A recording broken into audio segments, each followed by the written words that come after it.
And we are live. Welcome to Friday's show. With me is David Collins, and we're just having all sorts of fun. I'm trying to wait for this to catch up so I can mute myself. There we go. All right. Now, okay. I got a question. Sit there and I sent Captain Jerk, and I'm not going to hold this really close up to the camera, but I sent Captain Jerk a box. Flat rate box, 2 days. Yeah. It's flat rate. It's 2 days. It's supposed to be there 2 days. Nancy and I drove it down to the post office yesterday before noon, and I just went and checked on it, and he isn't going to get it until Monday. What happened to the 2 days? There isn't any hurricane going on the East Coast. There isn't any major No, storm. they've never done it in 2 days. It's 3 days if you're sending from the West Coast. Yeah, that's Coast is 3 days. It's been that way for 15 years. Actually, I've gotten it in 2 days to Texas, to T-Dub. I've gotten stuff the next day through the mail. Yeah. I ordered something off of eBay. It was a model of a motorcycle, a little Harley Davidson, but it was a V-Rod. Welcome to the chat. He says 2 working days. Okay. Okay. Does the post office work on Saturdays? Well, they sent it immediately. They said I wasn't supposed to get it until like next Monday. I got it yesterday. Yeah. And it said on the box that they sent it media mail. They're not allowed. Well, if the doorbell rings, David, I'm going to have to jump up because FedEx is delivering my access panel for my little added storage space in the garage. Great. So that'll be here. And so then I'm thinking Pat's coming up tomorrow. We're going to put it in. So I'm thinking I might just put the camera up on tripod and just let it run the whole time it takes Pat put it in. Because I went to Home Depot today and they were selling 2x2 squares of 5/8 sheetrock. So I got one of those for patching. I've got 2 full studs, 2x4 studs here. I went and got some more screws, 3-inch and 2-inch. I got some compound and I have tape on hand here, tape from Mud and Taping. So, and then we went and I peeled off a corner of that little panel I cut out earlier. I peeled off a little corner of the paint and I went and got a gallon of paint made so I can paint that wall. So I'm set. I just need the extra panel. Seems like you could just cut out the hole the exact size and not have to do any sheetrock work. This is a recessed sheetrock panel, so it goes on the studs, and then the sheetrock, the flange comes up and butts in like this, and then you're able to put the sheetrock down on top of it. Oh, kind of like a roof. It's a recessed panel. So like you put a ventilation on a roof or something like that. Okay, yeah. So you can put the roof over the whatever you've installed, like a skylight or whatever. So I was waiting on that. That probably just makes it more fireproof. Yeah. If it overlaps like that. So while I was waiting on that, I decided, well, I'll play around. So I wet sanded in 2000 grit the whole roof and the C-pillars on the Camaro, and I haven't buffed it yet. So I got to rebuff it. Then I sat there and started playing around with the bell and sat there and said, hold on, let me see this. So I started wet sanding the bell with 2000 grit, and then I buffed it, and I got a shine on that thing that's no tomorrow. Hold on, let me go get it and I'll show you. You must have been learning something from VW Nut. I guess.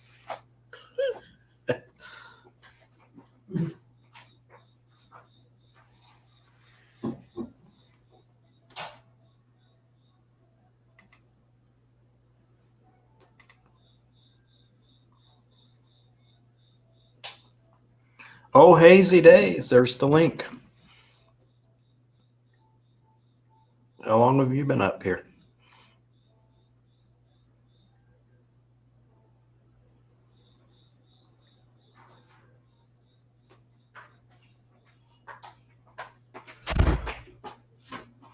I haven't done it all the way around the bell, but this is the one side I did. Oh my goodness. That's fantastic. That's outrageous. Hazy's in the chat. I told him to come up. Hazy, come on up. I sent you a link. The link's in the chat too. But yeah, so I started clowning around, just killing time, you know. Puts a nice finish on it, doesn't it? Yeah, I'm gonna have to clear coat it once I get it done. So. Yeah. Well, you're out in Vegas. You don't have any humidity like here. You'd have to clear coat it. Like on a day today wouldn't be a good day to clear coat anything. Humidity. Today's beautiful. Today is like today's 100 degrees, clear, sunny, no, just a light breeze going on. So for you to compare it to what you're used to, this is like an 83-degree day back where you're from with hardly any humidity. That would be that sounds just beautiful, just wonderful. It's 60 in the low 60s and misty. Overcast, low 60s and misty here. Okay, Hazy says he might pop up in a bit. All right, you're always welcome, Hazy. You know that. Oh, speaking of him, look what I buried this mess of a desk. I found this. I got a real sticker. So I think this came when he sent me the guitar. So I got a real Hazy Day sticker. I think this came with the guitar. I can't remember if it was from the party or from the guitar. So you got one with your guitar too, then? I don't know if it came with I don't remember because it's been on my desk for, I can't remember how long it's been. It might have come with the guitar. Okay. So, but yeah, if Pat gets on, he should be ecstatic. Last 2 weeks ago, I went and got a haircut. So I'm sitting in my barber's chair, and he tells me he sat there and he's cleaning out and downsizing his house. Him and his wife, they want to get out of the house and downsize. So he's getting rid of all his junk. So over there in the corner was a Craftsman rollaway bottom full of tools. And the rollaway was, I wouldn't say it was really pristine condition, but I wouldn't say it was junk. All it needed was a really good cleaning maybe, and it'd be a good tool. It'd be a good rollaway. And I always told Pat I want to get him a toolbox, a top and a bottom, a rollaway. And so he sat there, and so sitting there talking to him, and he said, well, what do you want for it? And I looked at it, and he said, oh, Hazy says, yes, I sent them both with your guitars. You guys and Mark M has my last stickers. Okay. So anyway, I said, Tom, what do you want for it? And then he sat there, he said, $500. And I sat there and I said, okay. So I went through it and inventoried everything and sat there and thought for a minute. Okay. All right. I said, I'll get back to you on it. And then last week I came in and I went back down to the shop and I sat there and I said, well, what did you want for it? And he said, 500. And I said, I'll give you 3 cash for it. And he sat there and he said, you got a deal. So he marked sold on it. And I said, I'll be back Friday morning to pick it up. So we went this morning and picked it up and I took it over to Pat and I said, here, Christmas in September. But that thing, that bottom, it was like an 8-drawer bottom and it was full of Craftsman tools, everything. It took 3 people to lift it in the back of. I know, they're heavy. Yeah. So if he or he might not get on because he's in the garage sitting there going through all his tools now. He's having Christmas. And then so we're in his garage, Nancy and I, and she sat there and she said, so she says, to keep them even, she says, you brought T-Dub a toolbox top and a bottom. I said, yeah. And I brought him an air compressor. And she goes, okay. So what do we got to do to Pat? And I'm sitting there going, Pat, didn't I buy you a toolbox top? And I said, don't you have a top chest? And he goes, no. He says, all I got this old clunky Craftsman plastic one over here. And I go, And he sat there and I said, okay. So I told Nancy, I said, we got to buy him a top and an air compressor. We already got the air compressor picked out. Where is it? I thought I had it here. Yeah, Harbor Freight. It's like Udizzy's, but Harbor Freight. Oh, okay. This looks like the one size down from Dizzy's. Yeah, but it's Harbor Freight.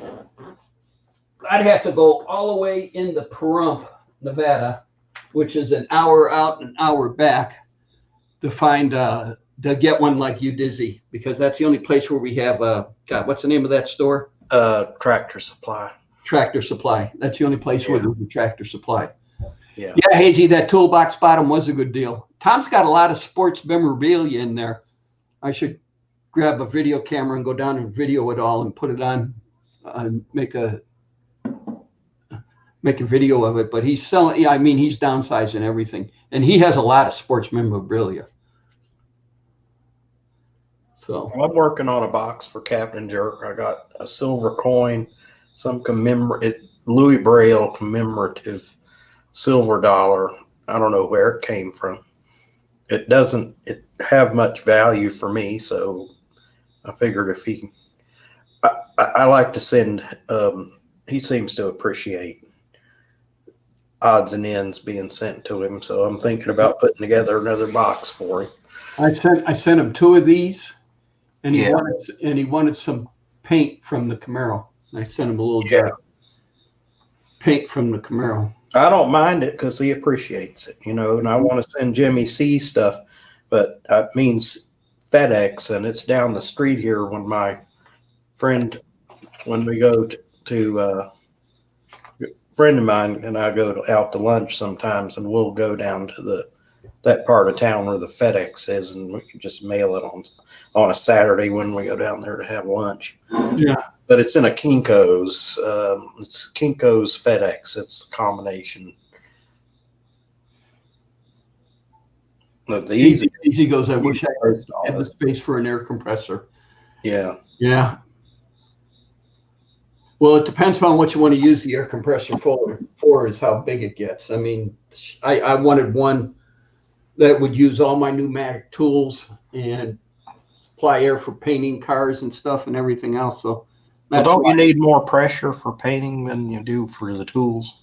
Tools need more than the paint. I mean, okay. I'm let's see, I'm spraying clear coat at about 30 psi.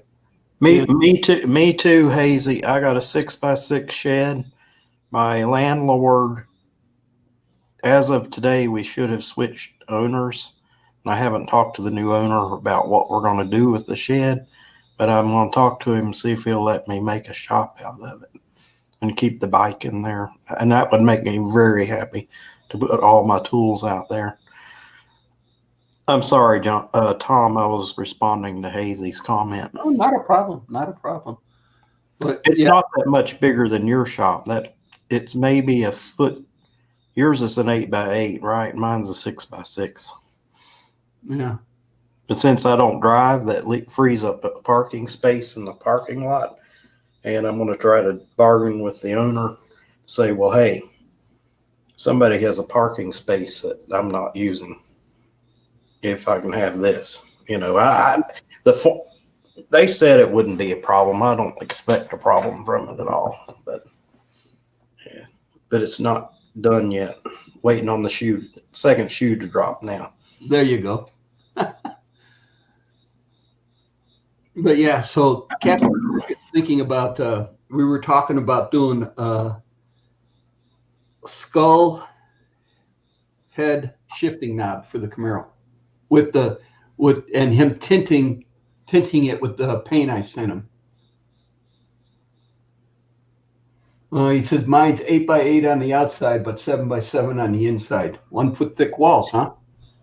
My walls are just metal, whatever thickness. It's kind of like corrugated, kind of like metal. And that shed was hand built because Tom was a metal fabricator. That wasn't one bought from Lowe's. He built that thing. Okay. Custom. The only thing I don't like about it is the door is only 24 inches wide, and I really need it to be at least a couple more inches. If it was 28 inches, it would be. Did he make the door, or was it a He made all of it. Everything of it's handmade. Yeah, I'll take some video of it and put it up on. But half of it was supposed to be for me, and half of it was supposed to be for one of the other tenants. The other tenant, I don't think he even knows where the key is. So I'm just going to ask. The new guy's name is Kevin. I've only talked to him once. I'll just say, can you let me take it over and move tools out in there and everything? Yeah. Okay. That'd be cool. Yeah, the next thing you want to do is drag power out to it, or does it? Yeah, there's no outlet. I have to run an extension, plug it in my kitchen and run it all the way out there, a 50-foot long extension cord.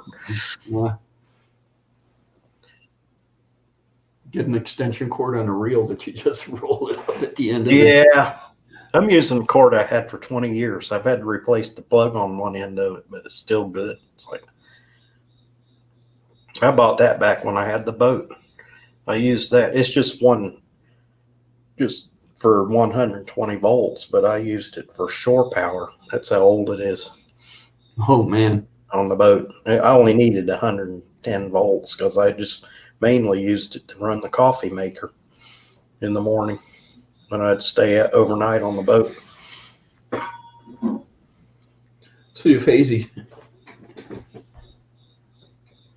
We're going back on lockdown on Sunday because of the virus. Hazy, I'm working on buffing out this bell.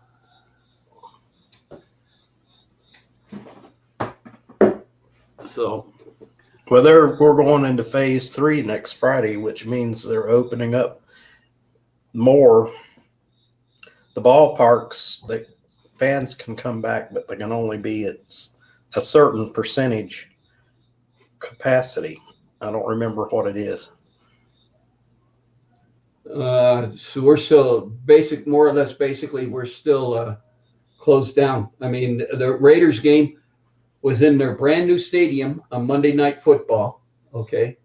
Brand new stadium, everything, and nobody in it. Yeah.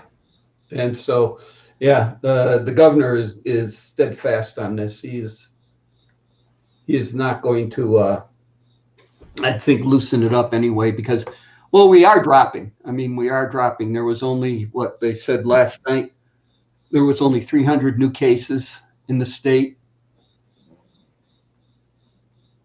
And and what, 10 deaths, and they said it's been dropping regularly, and that's what the governor wants it to drop. So, but with Hazy sitting there saying they're going back on lockdown, that must mean that it picked up then back there. Iron Man 48 inches. Or hold it, wait for the diehard conspiracy theory individual. Maybe it did pick up back there, but at least that's what they're saying. So they say no fans for the rest of the year. Yeah. Yeah. Sort of spooky sitting there listening to the oh, is Harry okay? They had to take Harry in for a test on Monday. He didn't get it, did he, Hazy?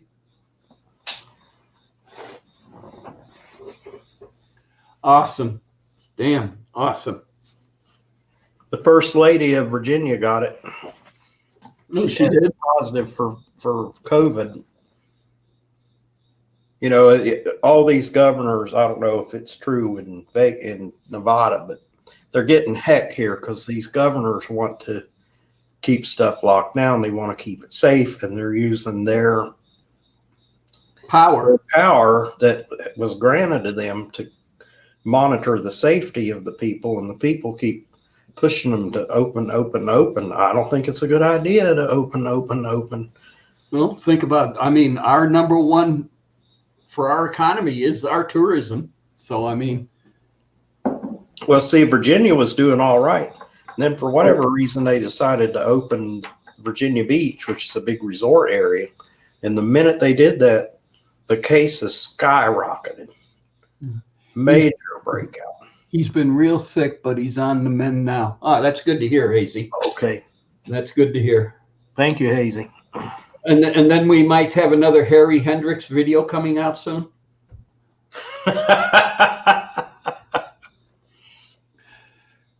Well, that's what Hazy's calling him, is Harry Hendricks.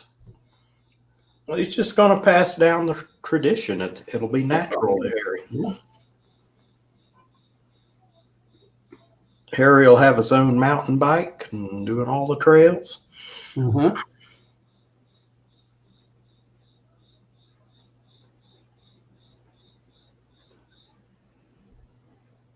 So I had to watch. I'm going to have to watch the world news and see what's everything going on the virus. I mean, there was so much propaganda and bullshit going on that it was hard to tell what was actual news and the truth, and then what was bullshit and lies or propaganda that they're putting on. That's why I don't watch it, Tom. I don't even fool. I watch it for the weather, but then I watch the world news to see what's going on in the world, as far as like Hazy saying they're going back on lockdown, and then Iron Man says you'll soon be like Aussie land. Is Aussie land back down on lockdown? I haven't talked to Chopper's Rule in a while, so yes, lots of Harry Hendricks to come. All right. All right. What are they doing for school? Harry's too little to go to school yet. Yeah. Here the schools are still closed. They're all, homeschooling is going on. In Grapevine, Texas, my granddaughters are back in school. They're full classroom, full gambit going, mask and everything, but doing the social distancing and all that crap, but they're in school. So, and that's in Grapevine, Texas. Here we're still locked down. It's funny. There's no kids in the school, no nothing going on, and you still go by a school and they got the school zone flashing yellow lights, slowing down to 15 miles an hour going.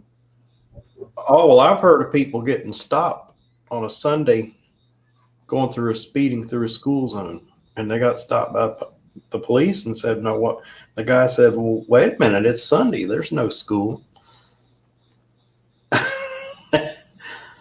But Jack's actually going to school. He's not being homeschooled, right, Hazy? He's right. He's going to school. Okay. Yeah, that's what Hazy said.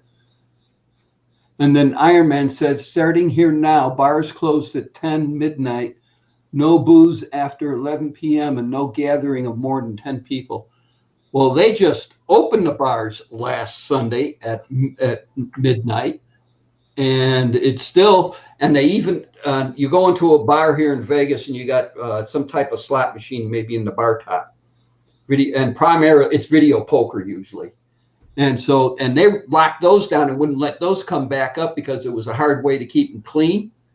Yeah.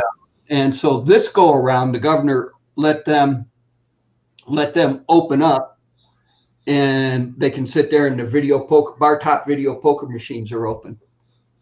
And so, but yet you got to still practice social distancing. So unless you're husband and wife, nobody's sitting next to you. So it's this empty stool between everybody. Two empty stools because they want 6 feet. 2 empty stools. Oh my goodness. Yeah. So that cuts down on their capacity. Yeah. Well, at least they're open. I mean, rotate the people in and out, sit there and tell somebody, give up your stool. Why? I want to bring a fresh customer in. I'll feed you beer. Well, they'll just have to wait outside. Now, some of the bars here have a deck or a porch or whatever where you can sit outside. Well, now we're coming into time of year to where sitting outside at night is enjoyable. I mean, yeah, the month of about the middle of June, all of July, and all of August, and a good chunk about half of September, you're not going to be sitting outside too much, unless you got a swimming pool you can jump into, real close. Real close. Real close. Well, we have a couple of streets downtown.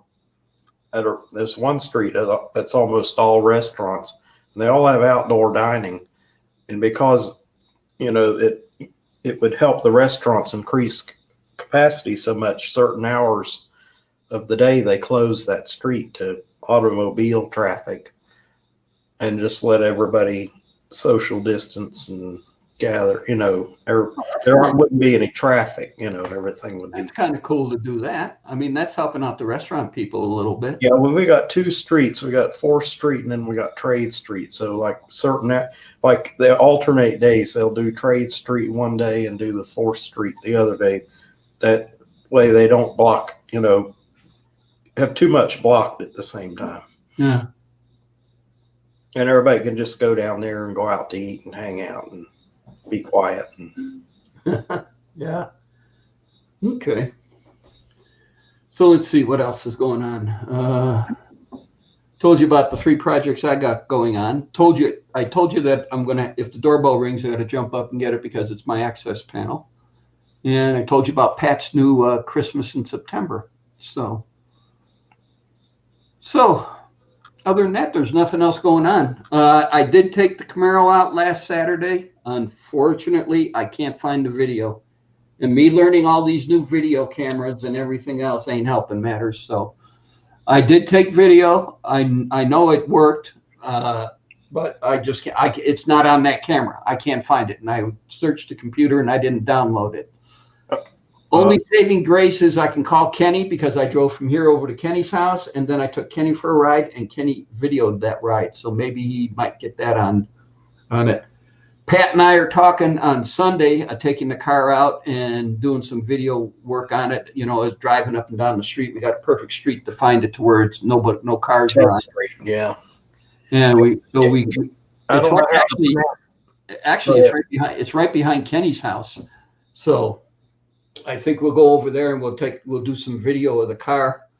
I got to get some batteries from my drone, and then we can do some drone shots. But nah. Gemma, don't know how to pronounce it. Gemma. Let me put the link in the chat. He's okay, Tom. Yeah. He was on Jimmy C's the other night. It's all right for him. All right. Yeah. But I can't remember how to pronounce it. It's Gamma. When you come up here, tell us how to pronounce it, because I can't remember it the other night. Gemma. Yeah. Gemma. Yeah.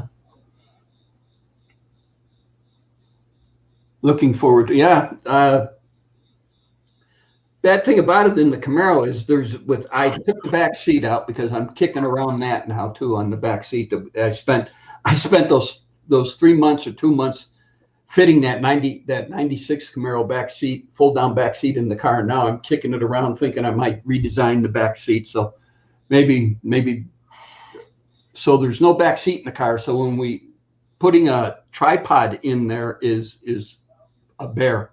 I mean, I can't do it. I sat out there on a Saturday night trying to do it, and I just strap it to the back one of the front seats.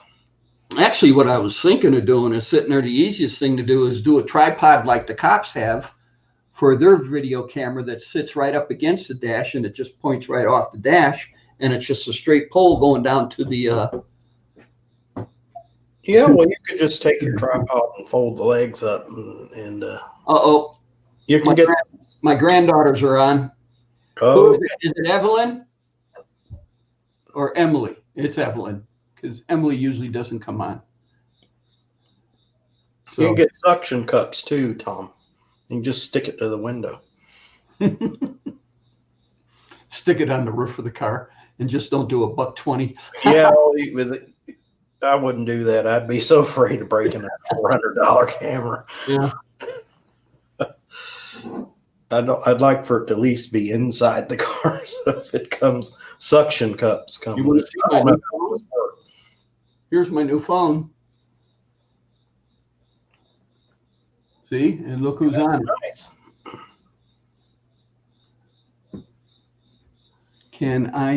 Okay.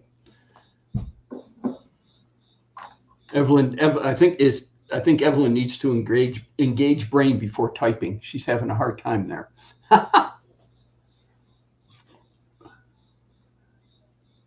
Top Fuel uses suction cup cams. Okay. All right. Yeah.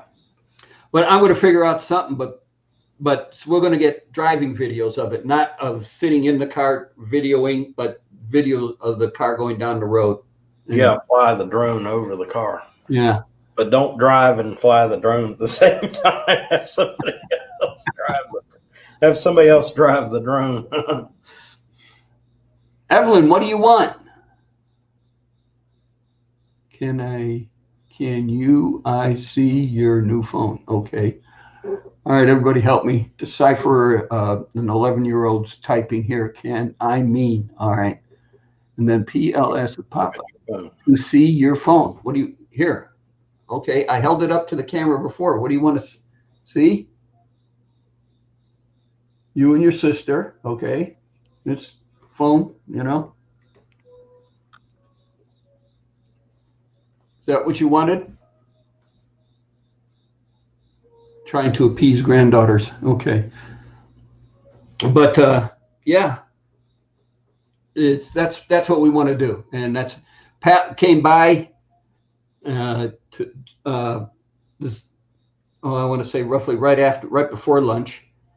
And no, right after lunch. And we were talking about doing it and what we wanted to do. And so Robin was yelling at me, Pat's girlfriend, to put the back seat in so she can come too, back in the car. But what they did what one company has done, and I've yet to find it, is for the 66, 67, 68 Mustangs, I can find a rear seat delete kit. And what that does is it gives you aluminum or stainless steel, depending upon what you're going to do to it. Makes the back floor even with the hump, going across the back to the wheel well to the wheel well. So it's flat across, and they put pieces down on the front so it comes, so you can carpet it or you can leave it stainless steel. They can do bead rolling in it to give you some of that, and then they can turn around and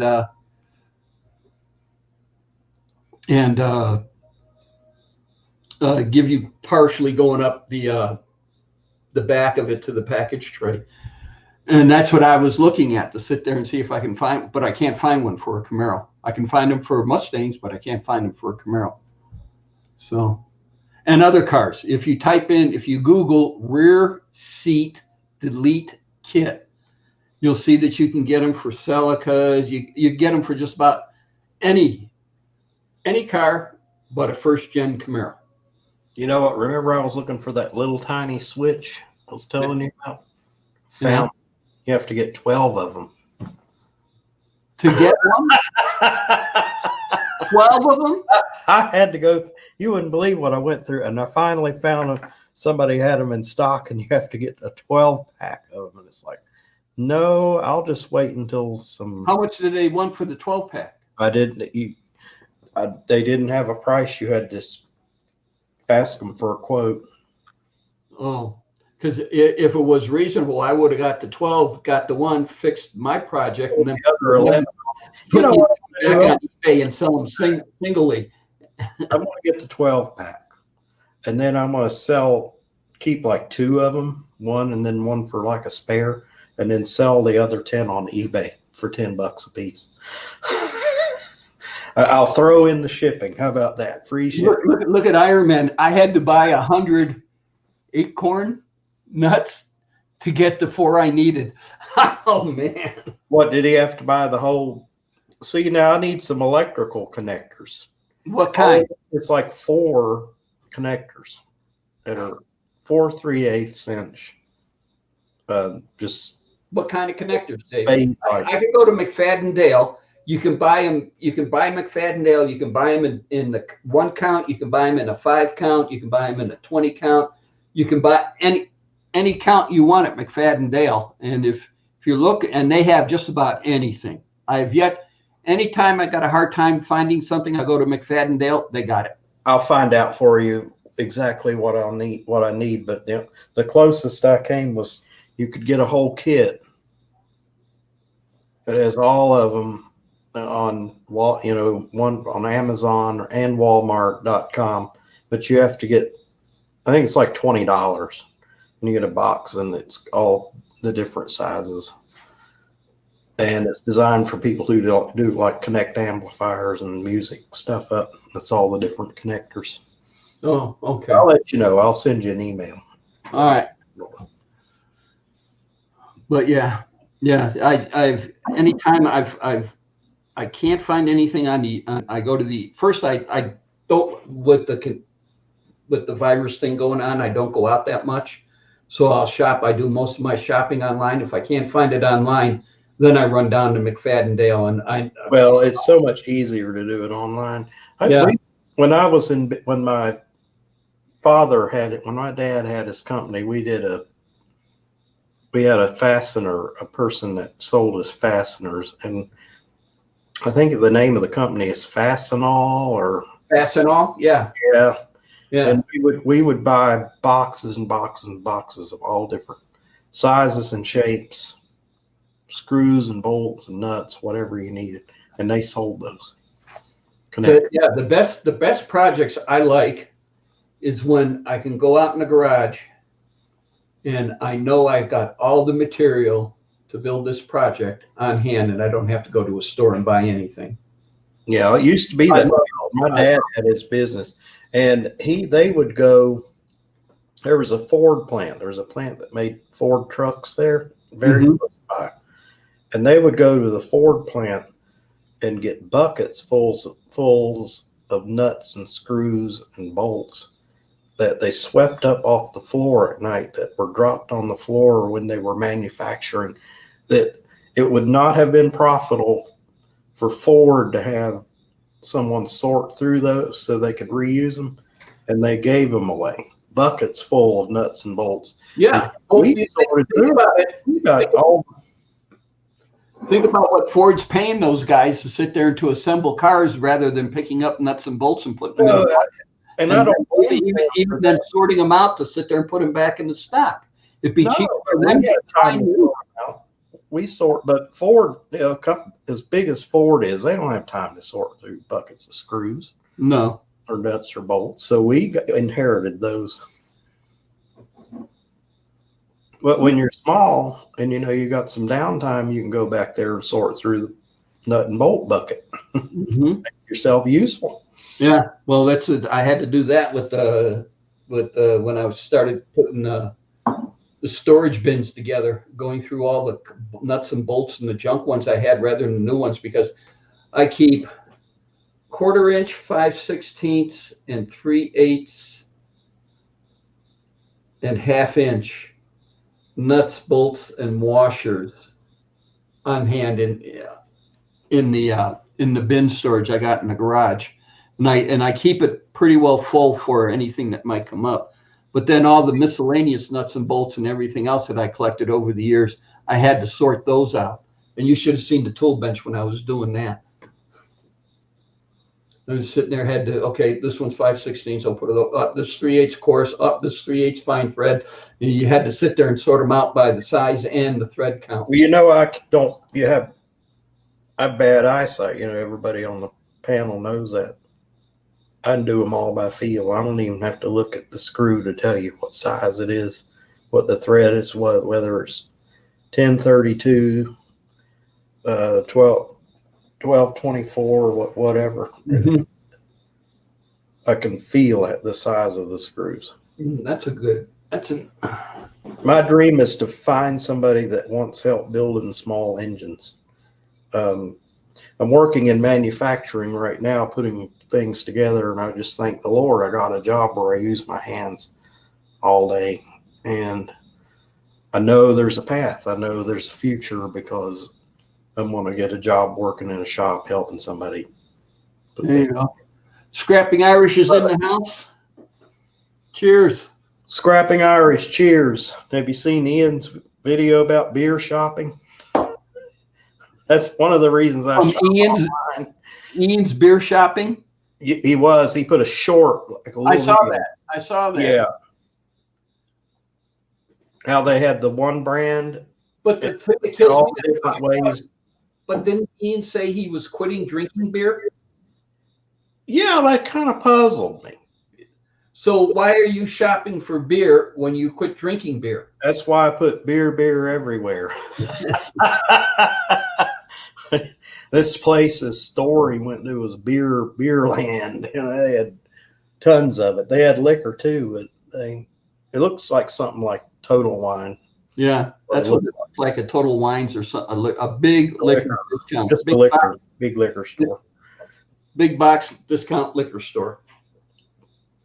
Those were good prices too on those the things that were in there. Yeah. One of these days I'm going to go over there and I'm going to get the opportunity to try some of the stuff they have over there like that. Well, practice drinking 45-degree beer before you go. That wouldn't be too bad. Well, a refrigerator keeps it at 40 degrees. Yeah, It's another 5 degrees. We I'm were- down to like, We were there TDY at God, what was it? Upper Hayford? Was Yeah. that the name? Upper Hayford in the UK? And so we got there, we got our planes landed, we put them to bed for the night and everything else. They told us we didn't have nothing to do the following day, but then the day after that we'd be back and we needed the pre-flight and get our planes ready to go. And so we had roughly almost 24 hours off that we could sit there and do around. We went to a pub and sat down, and all three of us at the same time sat there and said, "Can we get another beer? They're warm." And you should have seen the look we got. You should have seen the look we got. I think everybody in the pub turned around and looked at us and went, this is about 45 degrees. I was down to about the last quarter of it, and it's not really cold, and it was okay. yeah. But over there, most American beers are lager beers. This is a lager. Okay, the beers over there are like the ales and the stouts. They're not meant to be. They're meant to be warmer. I don't think hot like room temperature, but they're not meant to be. Iron Man said this had the same thing when I was there. Yeah. Yeah. But yeah, that was the thing that totally amazed me. And then the one guy sat there, and the bartender sat there and pulled me aside and explained to me. He says all their beer is kept down in the cellar. He says our kegs are just sitting down in the cellar. He said, and the cellar, he says the cellar maintains 40, 45 degrees all year round. So he says, why buy a big cooler to keep them in? Why pay for the refrigeration when you've already got it down in the ground year round? Yeah, but I like a colder beer than 45. One thing I like about people in Britain and all that, they're so much more conservative. I mean, I'm saying conservative in a good way. Yeah. They have strategies where they save resources. They have to, Mm-hmm. You're on an island. You're an island. You're in the middle. You have no natural resources primarily. Yeah. Yeah, Iron Man. Yeah, they looked at me they looked at the three of us like we were crazy, and neither one of us sat there and didn't think anything of it until we said it and we got the looks from everybody. And then that's when the bartender came over with he brought us 3 more liters, and that was the other thing, sitting there going, or 3 more pints, pints. That was the other thing. Drinking a pint rather than a 12-ounce beer. I mean, whew. And then plus they're not too keen on alcohol control back then. This is the 70s. So they weren't too keen, I think, on alcohol control then, because one was 1%, you could taste it, and the other one was off the charts. And yeah. But yeah, they did look at us like we were crazy. Like they're sitting there going, what the frick is wrong with these guys? And then one guy yells out, don't worry, they're Yanks. So I don't know. David gets back. I got to go for a refill. So what else? That's about it. We will probably tomorrow be doing the video. All right, I was there, Iron Man. I was there. When was that? That was 76, 77. It was right after I got to Hill Air Force Base, and there was a 90-day TDY. Local. It started in Nevada, but it's they make it okay. Sierra? Close to here. Harmony, North Carolina, which is about a hour drive. 45. Okay, my turn. You talk to the people. I'll be back. Yeah, this is Sierra Nevada Oktoberfest. They only have it in the fall. I always get this camera back and forth and upside down. That's a regional brand for here, but it is available nationally. Hence, the brewery was in Nevada, where Tom is. So they have it there too.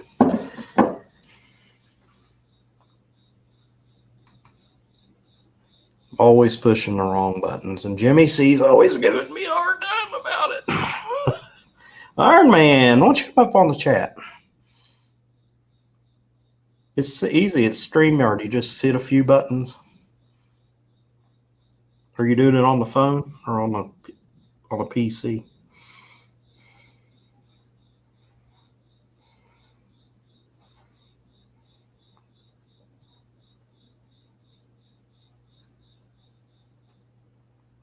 No cam. Okay.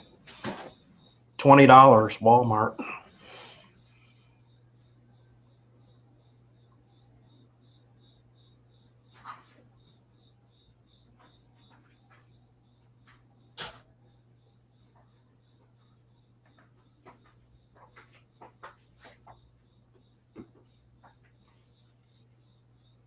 You're quiet, David. Well, I was reading the chat. I was telling them about this seasonal Oktoberfest. Look at the brand, Sierra Nevada. Yes, Sierra Nevada.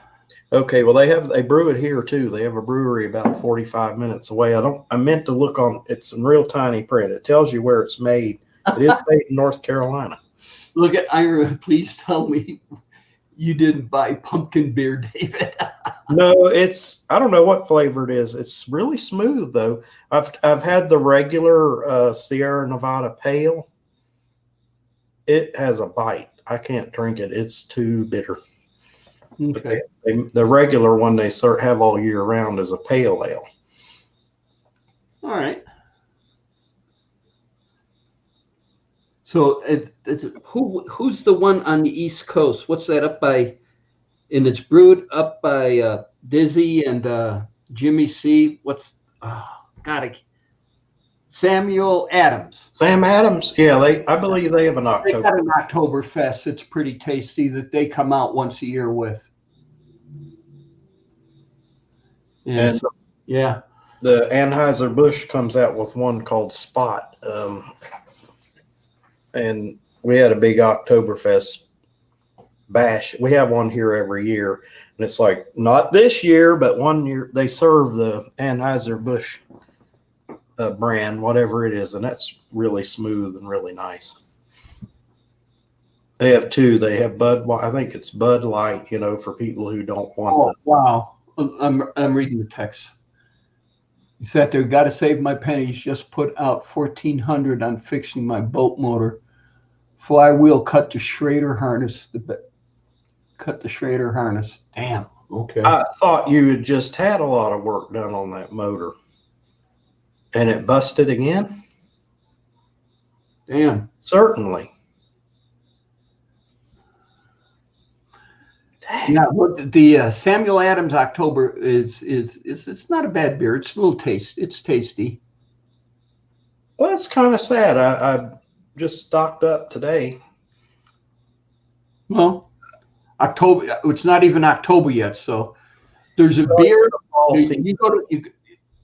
David, you go to Total Wines and More, and there's a beer that's only brewed once a year, and I think it's Norway or Scandinavia. I can't remember. And it's called Sammy Claus.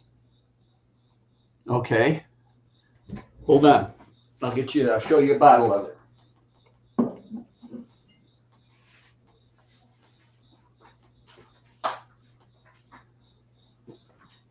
I'll be reading the chat while he's digging for the bottle.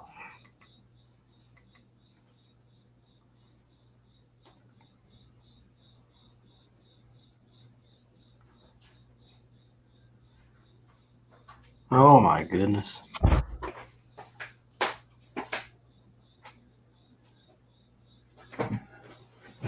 Now, this is only brewed around Christmas time. It on the back of the label it tells you, and it's 14%, and it's actually a malt liquor. It's classified as a malt liquor, but it's good. But it's called Sammy Claus. That's cool. And it is only brewed at Christmas time. This bottle here is 2 years old. I got it 2 Christmases ago. This Christmas will make it 3. But yeah, T-Dub was supposed to drink these. Well, Teresa. you know what happens to beer people leave behind and don't drink. Yeah. I drink. All right, I'm going to put this back, David.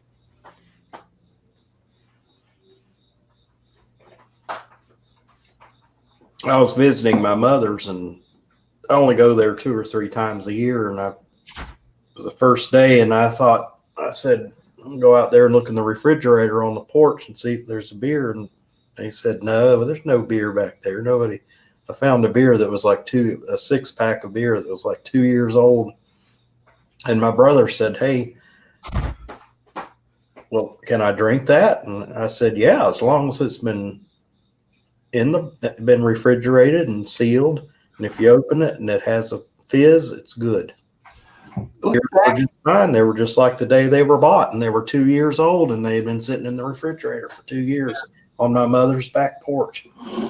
Well, what is it? Anthony, HO Motorsports sent me a 12-pack of a whole bunch of IPAs that he picked up all around on the East Coast. And they said, and it was for me and Kenny. So every time Kenny came over, he'd have a beer. But Kenny is, I don't think, that big of a beer drinker. I could be mistaken, but I don't think he's that big of a beer drinker. But finally, I took the last 4 bottles of that and I popped them open and threw them out because they've been sitting in there for like 5-6 years. No, beer will last almost indefinitely as long as you pop the bottle open and it has carbon dioxide in it, because that kills all the microbes or nothing can grow in there, because beer is made with yeast. But if it goes into the microbe, and that would usually happen in the brewing process, in the fermenting process, if it isn't fermented, then it will be a bacteria, and you would know it. You'd pop the bottle open, you would know it was a batch that didn't turn out, or that let's broken. All right, we got Teresa in the chat, and we got Ricky Dove just jumped in. Hey, Ricky, how's it going? Oh, Ricky's in there too. Yeah, he just jumped in. But that there used to be, God, I can't remember the name of them, but there were 2 of them in the valley here in the town back in the 80s. There were brewmasters or something like that, and one was located in the Meadows Mall. And the other one was on the east side of town.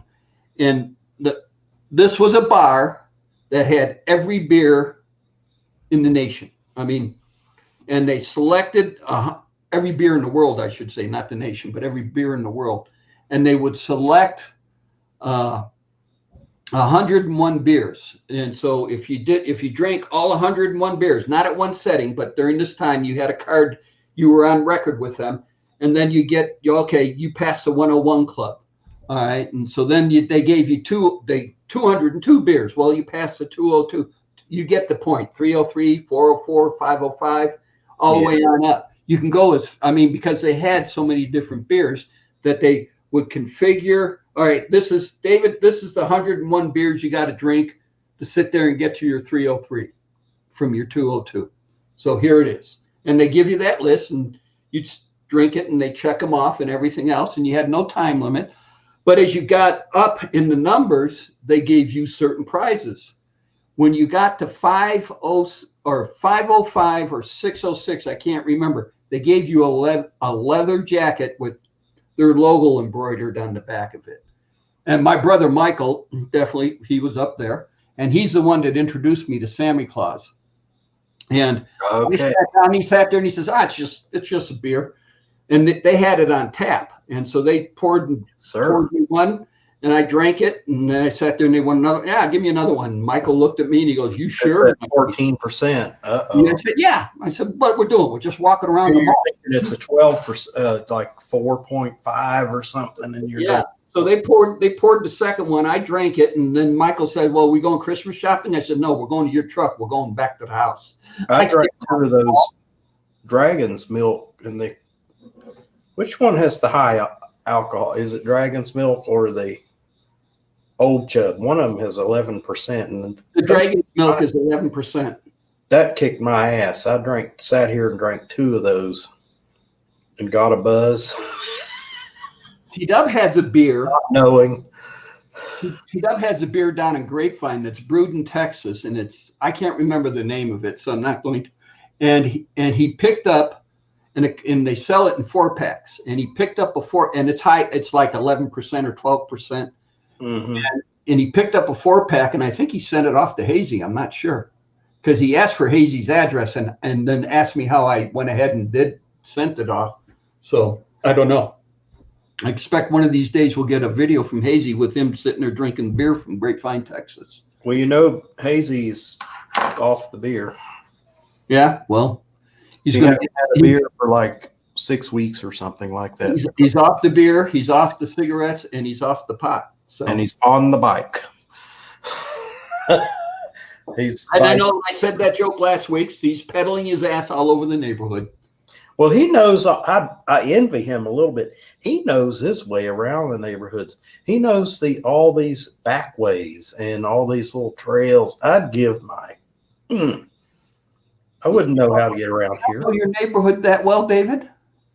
The little area, let's say in a 5-mile radius around where you're living, you don't know that 5-mile radius area really well. Yeah, but I know most of it. But what Hazy knows.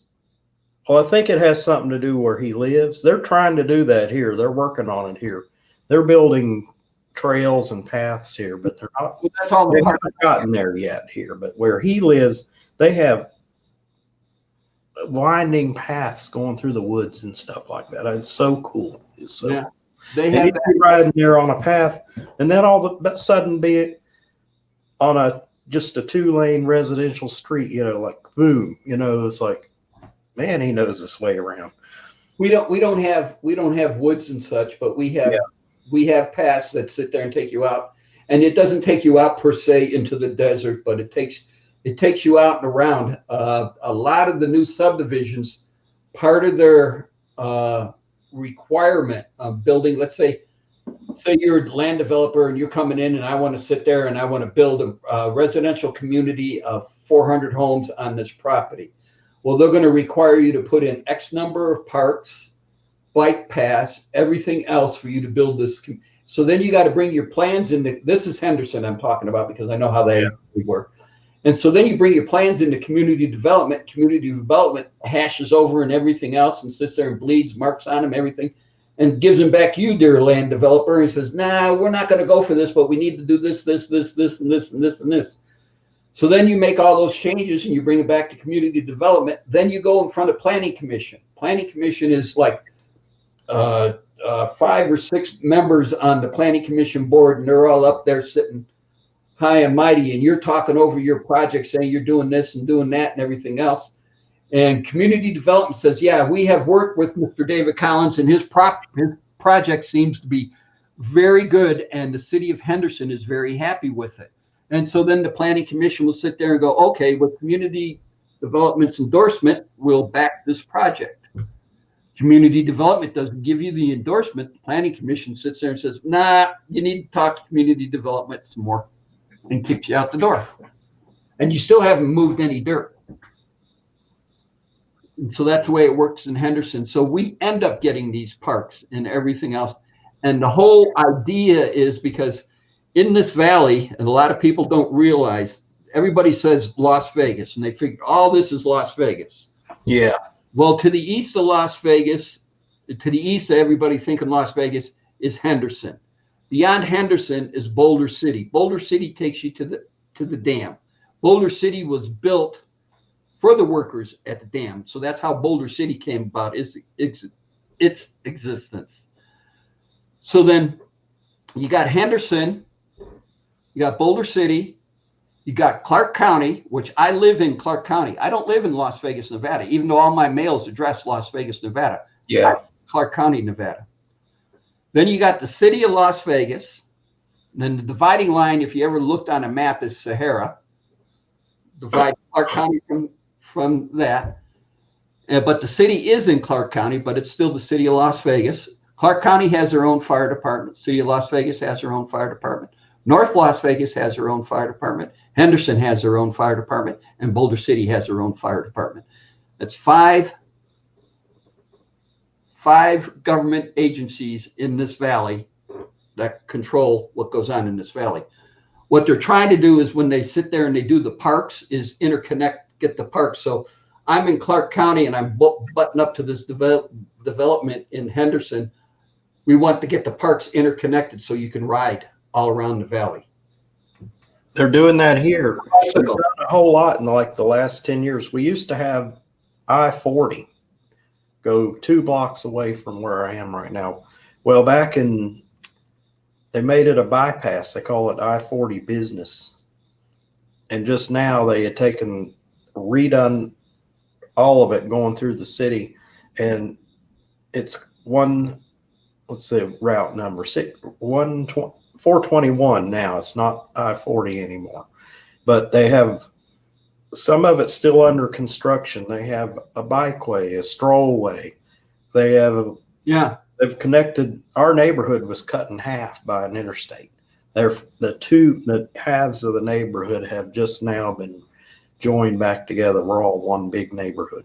And they just put an underpass in with a bike lane and everything that goes under the highway. David, Teresa says, where is your neighborhood? Is she asking me or you? David? Well, she said, where is your neighborhood? I'm in downtown Winston-Salem. And she said, David. Downtown Winston-Salem, North Carolina. But I'm like on the fringe of the downtown area, right before you get into West End. And if you're asking me, I'm at the very west end of the valley. The street names are Wallapai and Twain are the major. Okay, I'm on house. The 2 main streets are North Broad Street and West 2nd Street. The corner, I'm 2 blocks from that corner. So, yeah, when we moved in here and we moved into this house in '97, there was nothing to the west, to the south, and to the north of us. Yeah, I'm on the northwest, in the northwest corner of the city. Yeah.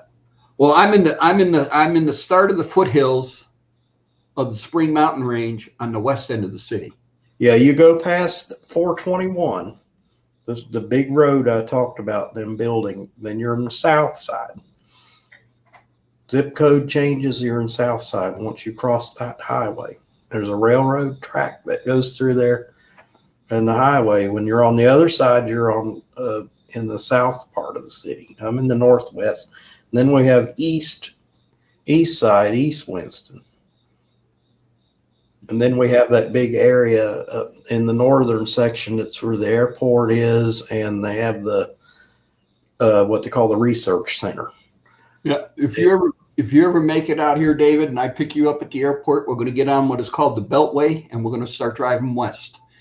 And you're going to look at this mountain range that's in front of you on the west. No if, Tom. There's no if. And you're going to say, where are we going? And I can say, see the foothills to where this fork comes together? He says, we're going right there. Yeah. I'm going to be there as soon as this mess is over with. That's on the agenda. You know, that stimulus check, it's in the money market account. It's set aside for that trip. And I ended up getting 2 stimulus checks. So you're on the list and Dizzy is on the list. I'd love to go back up to Dizzy when it's not a big celebration, not a big party, and hang out with, just a group of us hang out for a couple of days. Have what is called the group hangout. No more, and do it no more than 10 people. Well, it's like I'm not going to invite myself to Dizzy's, but I said, if you ever need anything, Dizzy, I'd be on the next plane. I can't believe that. God, what was it? 90. Now, while you're thinking of that, the sad thing is the company I work for is going to be closed down for inventory Wednesday, Thursday for 5 days. Nowhere to go, nothing to do but stay in the house. There you go. And Now you need a hobby. and go somewhere. Now you need a hobby or go somewhere. Can't leave.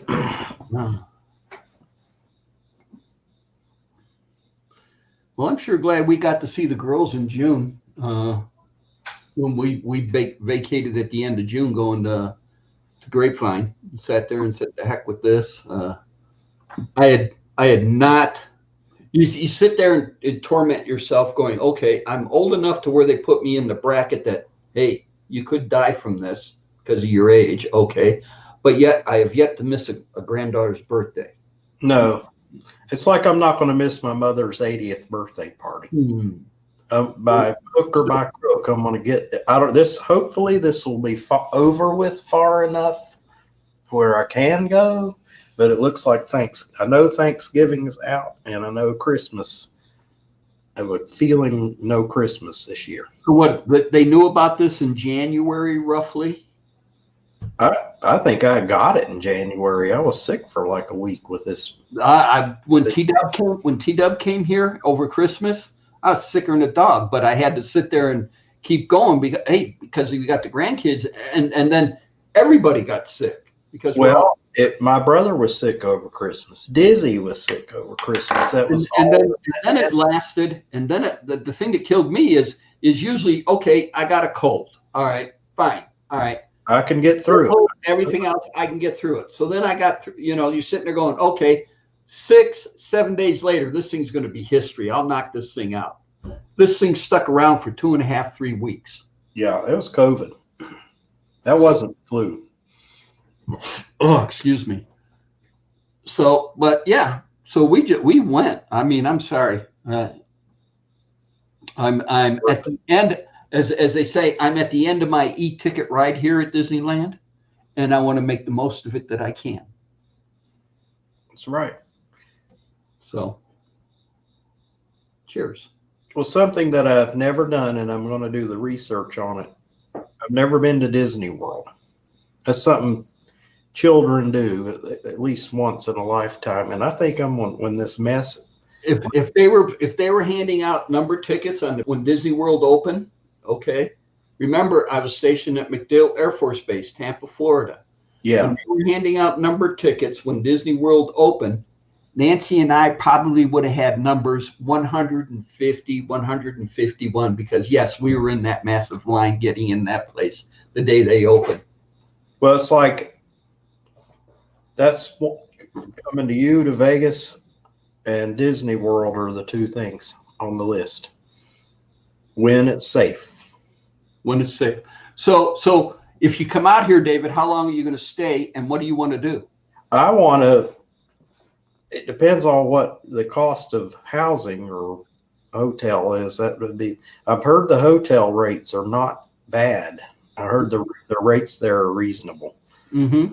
A lot better than what it was at Dizzy's. And I understand why Dizzy's did it. I knew somebody that lived in Worcester like 30 years ago. In fact, they rented from me when I owned rental property. I know all about Worcester, all about the renter's family and everything. She was in the Navy and rented an apartment from me. We were 2 miles from her job. Well, this is one thought I have, and I've done this trip several times, and I've done it with several people who've come to visit me. But since you're from the East Coast, okay, and you've put your little feet in the Atlantic Ocean and did all that, well, then you need to get in my car and we'll go 299 miles away, and we'll be on the West Coast. And then you put your feet in the Pacific Ocean. Then you say you got your feet in both oceans. Well, what I want to do is go to San Diego. That's still special. It's $299 to LA. And all you got to do is LA's here, and all you got to do is go south to San Diego. Well, what I want to do is go to San Diego and visit a Vespa shop, because it's Scooter West is the name of the company, and it is the largest Vespa dealership in the whole country. And if you need a part for a Vespa scooter, even if it's one that was made in the 60s, they got it. They got the part. Okay. So And what you just want to go there and stroll around inside the shop and I everything? want to go there and spend some time. And I know there's a gentleman that this there's they make YouTube videos, and I want to get some video of Robot. I want to take like a little tour of the shop. Just kind of hang out for a couple hours and have lunch with Robot. I'd like to go out for seafood. And since I'm so close to the Pacific Ocean, it would be stupid not to go at least take my shoes off and wade around in the water and say I put my feet in the Pacific Ocean. Yeah. Well, that's what I was saying. Both oceans. Yeah. But I was thinking maybe a train Amtrak from Vegas to. You don't want to do that. I'll drive. No. I'll take a day. Hey, I'm retired. I'll take a day or two and I'll drive you. Oh gosh, I just thank you, Tom. We could have fun. Well, Actually, I could show you. The other thing in San Diego, I'll get you to understand my fascination with motor scooters. They're not like motorcycles. I had a Vespa before I had a motorcycle, so you don't have to tell me nothing about Well, Vespa. you're in the family then, and he has Piaggio, he has motorcycles, he has scooters, he has electric scooters, he has electric bikes. You got to see this place, and yeah, Well, I'd like things. And I had a Vespa before I had a motorcycle, and I mean it was my dad was bound determined that after he saw what I did on a Vespa, because I popped a wheelie with a Vespa. And he sat there and he says, "What do you do?" I said, "Popped a wheelie." And he sat there and no. And then when I went, you can do it on a Vespa. I want to buy a motorcycle. And I don't want you buying a motorcycle. And I said, "Come on, Dad." Back and forth, and I ended up buying a basket case, BSA Lightning, 650. All right. 750. And I put it together that winter in the basement. Ironman. Okay. Need to lay Okay. It was a 650 engine. Was it a 750 or a 650? I can't remember. 650, Tom. Huh? If it was a. It was a Lightning. It was a BSA Lightning. 650? Are you into James Bond at all? Yeah, I've seen them all. Have you seen Thunderball and the motorcycle that shot the torpedoes and they had the girl out riding it with the real long hair, and was a BSA Lightning. Okay, that's in a museum somewhere. It was a 1966, 67 BSA Lightning bat. It was in actually baskets. The biggest piece I brought home was the frame, and there was nothing on it. That was there. It was right in that window. It was right in the ear. That was the same. So yeah. I sat there and I took it down. My dad sat there and he goes, "Where's your Vespa?" And I go, "I sold it." And he goes, "What's this?" And I go, "This is the next project." And he goes, "What is it?" And I go, "It's a motorcycle." And he goes, "What type is?" And I showed him the gas tank and it said BSA Lightning on the side of it. And he goes, "Okay, how big is it?" And then I showed him the engine. I picked up the engine and said, "Here." And he goes, "Okay, that's all you know?" And I said, "Yeah, I got to buy a book on it." And that's what I did is I went out and buy a book on it. What? I've done that all my life. I have had, I'm high functioning. The greatest deals that I came across in my life was when you sit there and somebody would sit there and say, "I can do this. I can take this. See this phone? I can take this apart and sit there and put it all back together, and I can make it running better than anything else that I ever could do." Well, what I want to say is nobody taught me anything I know how to know. I taught myself. Yeah. Because I have the high functioning autism, and I never learned anything in school. It was like a babysitting outfit. Now, I do remember learning stuff I had a really good teacher when I was in elementary school, and my school was so small, I had her for 3 grades. And I did learn from her, but she understood. And, the teacher, she talked to my parents, and then she talked to me. She was involved. You don't find teachers like that. And I remember her to this day. Mm-hmm. I remember when she had her baby. I remember when she got married. I remember what kind of car she drove and everything. Yeah. Well, To me, it's the same. I mean, it's. I can wire a house. I can drive a boat. I can build a boat. You know, there are some things I've done that nobody Well, could. you're telling me, not to change the subject, David, I'm going back on what you said. You're telling me the only, and this is a Vespa is an Italian-made motor scooter, and you're telling me the biggest, baddest place for Vespa and Vespa parts is in San Diego, California, not the East Coast? In California. Damn. I would think it would have been someplace on the East Coast, being it's an Italian-made scooter, you know. I'll try to find the video of the history of it and email that to you. Okay. Yeah. And No, I rode a Vespa. I rode a Vespa for about 6 months, and then when my dad saw me abusing it, and I will say I was abusing it because it wasn't going fast enough for my my dumb young butt. That he sat there and he says, "Well, it's." He didn't want me to get in a bigger bike, but he didn't want me sitting there keep riding that Vespa because of the way I was abusing it. So I just no, I'm glad I didn't catch you doing it. Well, actually, you would have been smacking the shit out of a 15 and a half, 16-year-old. So that's, I mean, that's when I had that, and then the first thing I got, Dad didn't get a then I motorcycle. built the BSA, and I got that done and everything else, and I rode that for a while, and then I really downshifted. I sat there and I turned around and I got a Bridgestone 175. And you remember Bridgestone motorcycles? No.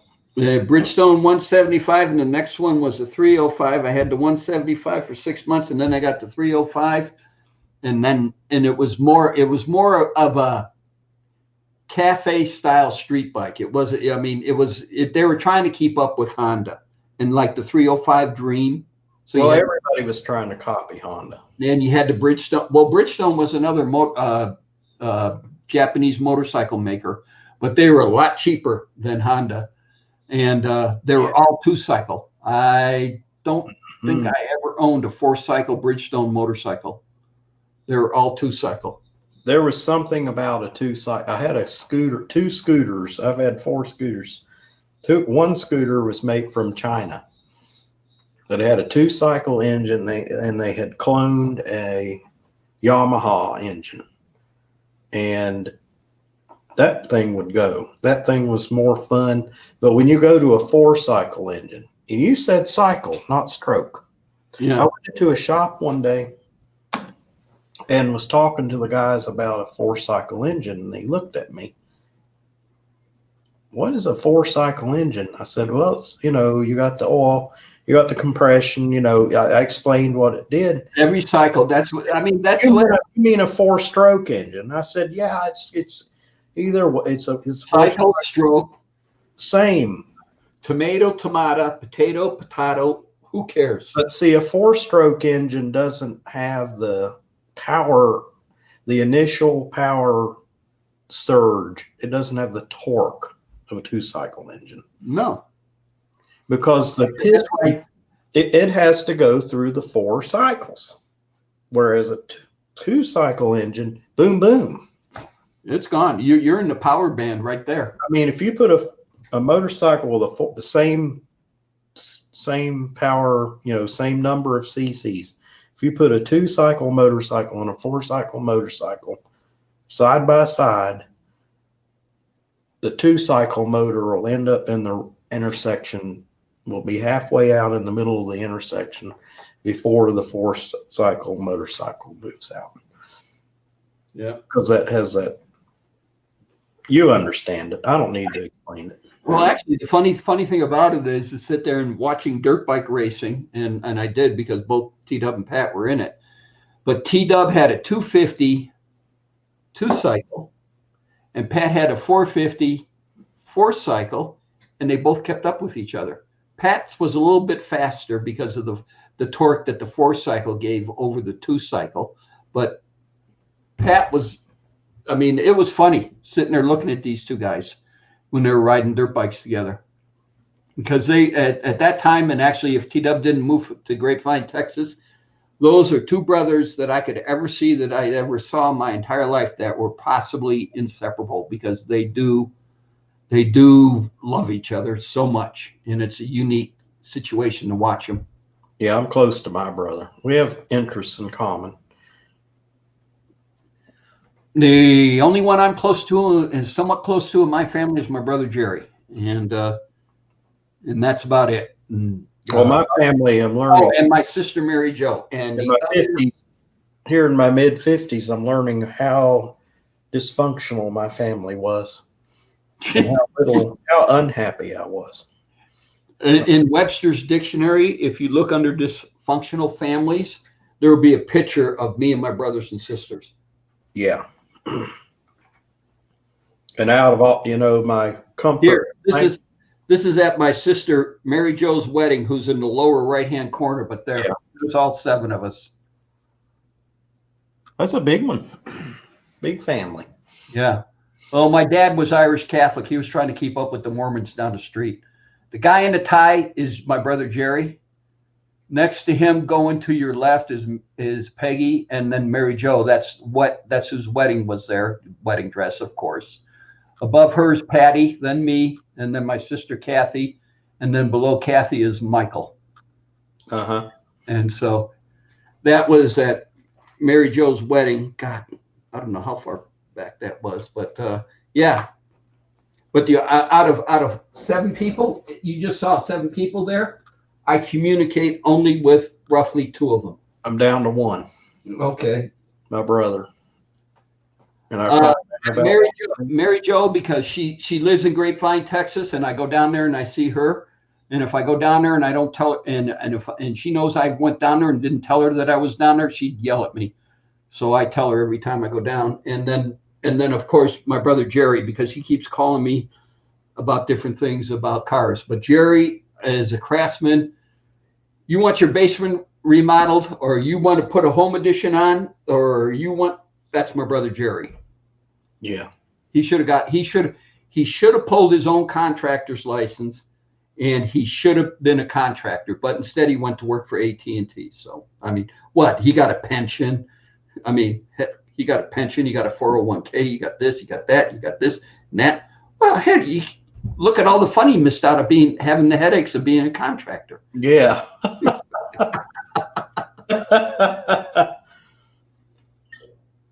No, if you got benefits from AT&T, you're probably doing pretty well. Oh yeah. Well, he started off with AT&T as a lineman, and then they pumped him through school and everything else.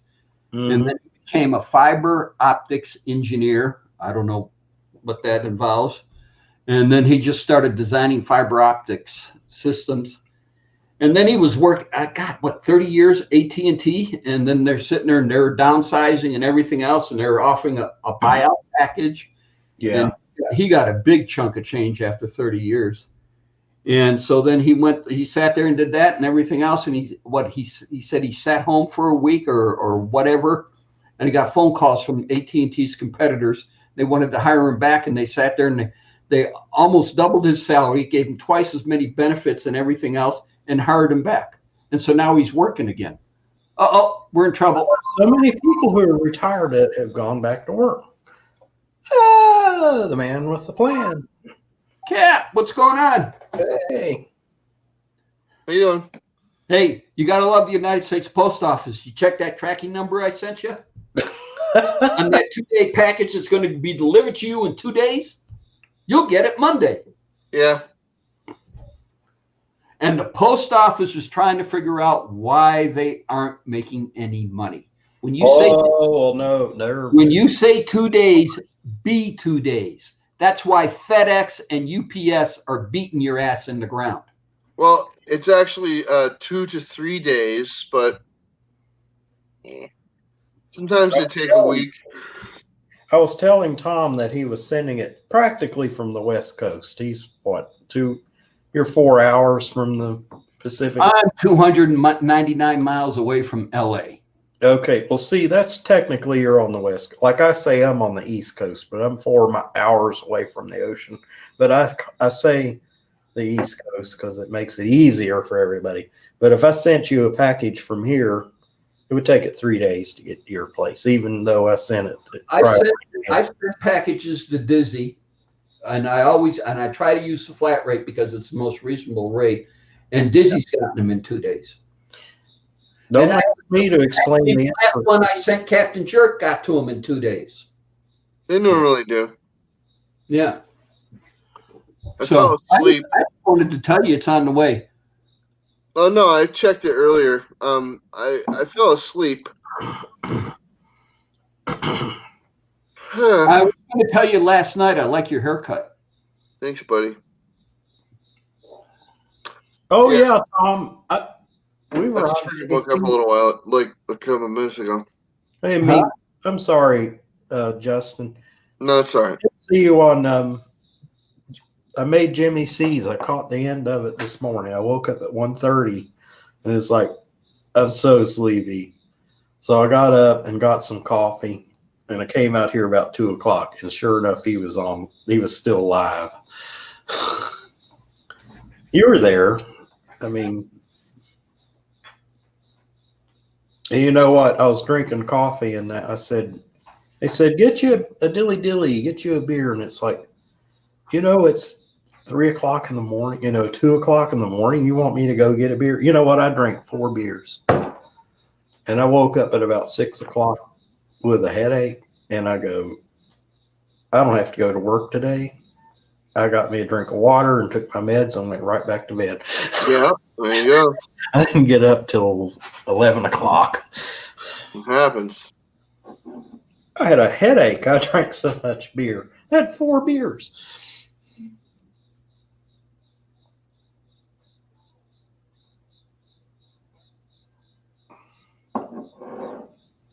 I'm going to read the chat. Iron Man was on Hazy Days.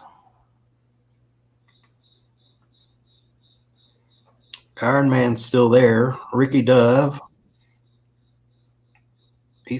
Hello, Captain. Hi, Rick. How you doing?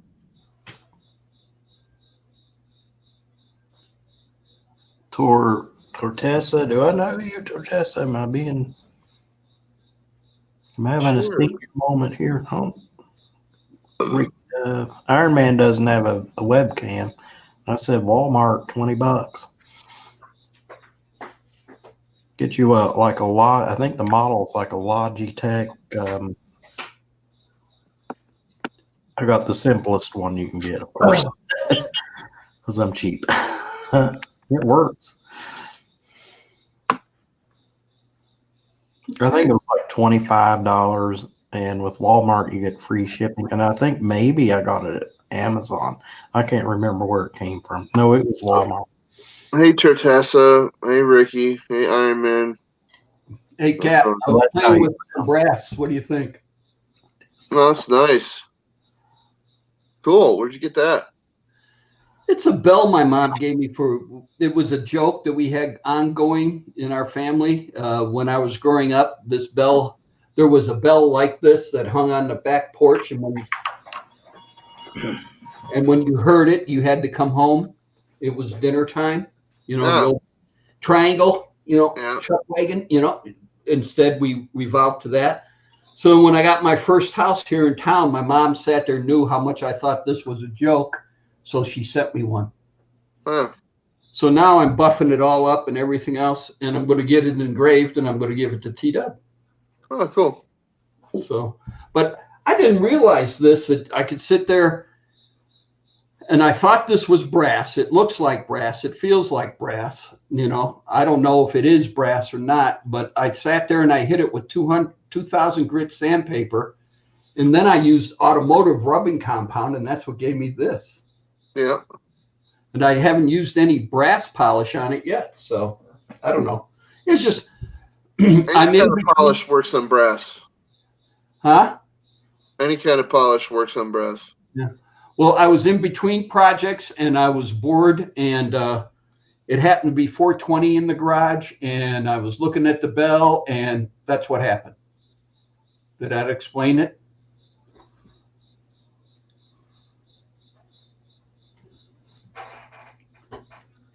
So what have you been up to today? Nothing. Nothing. Oh, we get done. Can I call you when I end the show? Hang on. Stay on. I want to talk to you for a minute. Can you do that, sir? Sure. Okay.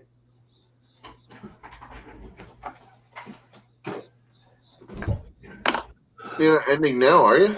No. Okay. In 30 minutes. It's 4:00 right now. In 30 minutes. Oh yeah. We have exceeded the 2 hours. God forbid you go over. Oh yeah. I mean, heck. What was there something else I wanted to ask you last night? Mm. Oh, did I tell you last night that it's a urethane based paint I sent you? It's urethane base and you clean it with lacquer thinner. If you want to thin it, you spilled it and you want to wipe it off, lacquer thinner. Okay. Did I tell you that? No. Okay. Then I put it in I have an airbrush little mixing bottle about this big. Yeah. And it has a little cap on it. You could sit there and squeeze it, I think, off. I can't remember now. What, Wednesday? CRS. And I sent you 2 of these. Yeah, you told me that. Okay. Anyway, I have some material here. It's a urethane resin that I got for a very specific project, and that's why I haven't used it yet. So. Okay. But I was just trying to tell you, I know you wanted the paint for tinting, and there's like about this much paint in there. And it's in a bottle that's probably about that big around. Yeah. So I know you wanted just a little for tinting purposes and to play with it and everything else, but I wanted to tell you what it was based on. But it's a urethane paint, but yet lacquer thinner will clean it, and lacquer thinner will wipe off any messes on it. So Cool. you might want to get yourself a little can of lacquer thinner then. No, it's all right. All right. I'm not gonna be bathing in it. Well, Harvey Spooner, he bought an ATV, one of many. Surprise, surprise. Well, Like he expanded on his horde of ATVs. Buy one more ATV. Well, anyway, somebody had painted it all black. We were joking around. It was the spray bomb. He kept commenting on how they painted the headlights black too. And I said, stolen? Well, actually, I was going to sit there and say a bunch of kids maybe high on something other than life. Well, you know, you can paint it all black. But what I was going to say, somebody had commented and said to use acetone to clean the black paint off.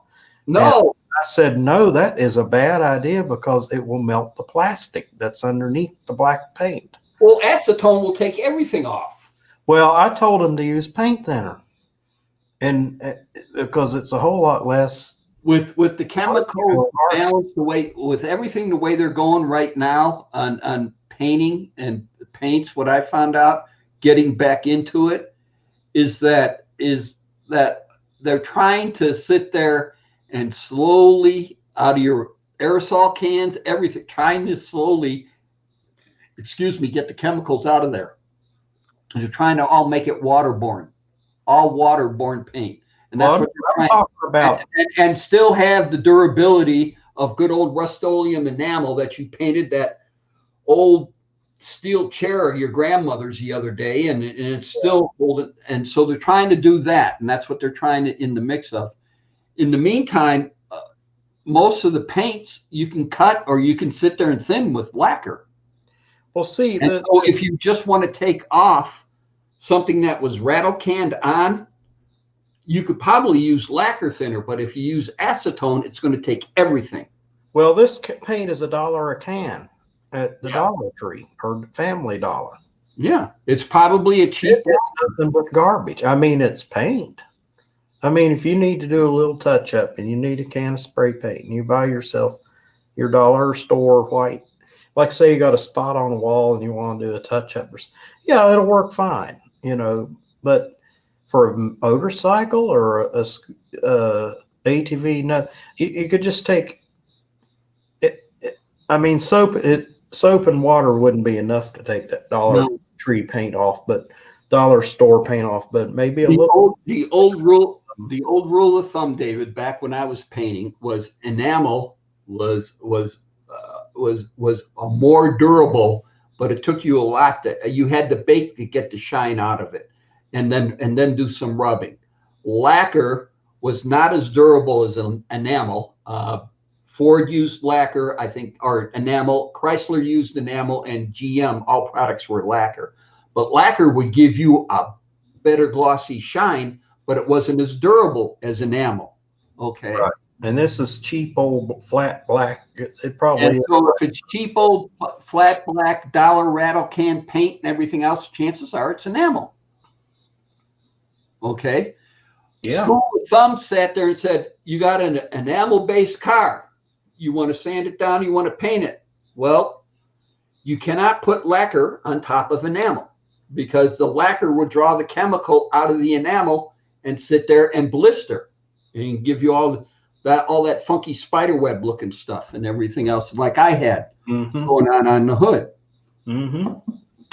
The rule of thumb is no lacquer on top of enamel, but enamel all day long will go on top of lacquer. Well, lacquer makes a very good primer. Yeah. I had this bookcase one time I bought at a yard sale for $25, and it was from it was from a discount store. It was that MDF cheapo stuff with that plastic wrap around, like contact paper on it. Well, you would have to go and buy a can of primer, and prime that. But my wife wanted a bookcase painted white. So what I did was I went to Family Dollar and bought a can of their white spray paint. And it was probably like $2 and something a can, and just lightly sprayed over that vinyl stuff that was on there, and then came back with a latex based paint. You would never know. It was a perfect paint job. There wasn't one ripple or anything in it. But I learned that somewhere. Like if you get on a wall and you have had a kid take a magic marker and mark on a wall, buy a can of flat white spray paint and spray over that marker. And then you can paint over whatever color of the wall, and the marker would be completely gone. Because if you go over a marker with a latex paint, marker's just going to soak right through the paint. You're still going to see the mark. Yeah, over straight latex, but I can go over a marker with Kills. Kills. Yeah, but how much is Kills? $8? Yeah, but I'm going to cover it. That's the thing. I would rather pay the $8 to ensure that I'm going to cover that marker and it's not going to show through my final coat than to sit there and constantly be playing with it and trying to get it. No, it works. Yeah. I'm talking about one little tiny spot, Tom. I'm not talking about a whole wall. If I was doing a whole wall, yes, I'd buy the Kills. Well, you didn't know my granddaughter, Emily, because my walls in this house when they were living here for the 2 years, the walls of this house was her drawing board. And that's why when they moved out, I started painting the house. And that's when you got the Kills, because it all that up. There were a couple of rooms in my very young childhood home when we lived in Kentucky. I remember them paneling some of the rooms, in the 70s, that fake paneling, stuff. And no, I was told much later that we had used the walls. We had drawn and crayon and everything over the walls. And they said that the easiest out was just to it was popular then, just panel over it. But if you took the paneling down, you would see all of the, and we got in so much trouble for it. My mom said, David, I'll never buy you another crayon in your entire life. Hey, graffiti is graffiti, man. Doesn't matter if it's like under a bridge or if it's on Yeah, your on your freaking wall in your house. It's another person's it's style. property. It's somebody else's property. So I went out and got Emily a big tablet and pencils and markers and everything else. And I sat there and I said, the minute you start drawing on my walls again, the minute I'm going to take this all away from you. And Yeah. and even with an easel and everything, and she sat there and said, okay. And it worked. But when they shortly moved that out afterwards, I started painting the walls, and then I was finding stuff all over the place going, how did she get down here? How in the heck? And Nancy was laughing. Well, they're kids. Nancy was laughing, going, don't you remember when you were a kid? And I go, no, not that fucking far back. Come on.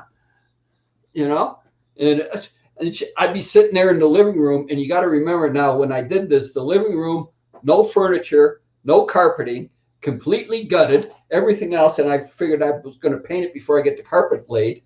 And I'm sitting there and I'm looking at all the stuff how did she get down? This was directly behind the couch. How did she get back? And the couch. How did you get back? And Nance, come on, And I was sitting there. I was livid. I was going nuts. Hey, oh, hey, how did she can't? And then hold the pen. Hey, come on. I went on for Nancy had to slap me. I remember being over at my mother's house, and she was cleaning out one of her closets, and I said, let me show you something, Mom. So this closet was the one in the house, like your storage, like what you're doing. Mm-hmm. It went under the staircase. Well, let me show you something. I drew something on the wall all the way in the back, and she said, David, I never knew that was there. And I said, yeah, I drew that on the wall. I was 8 years old. And she said, I never knew that was there.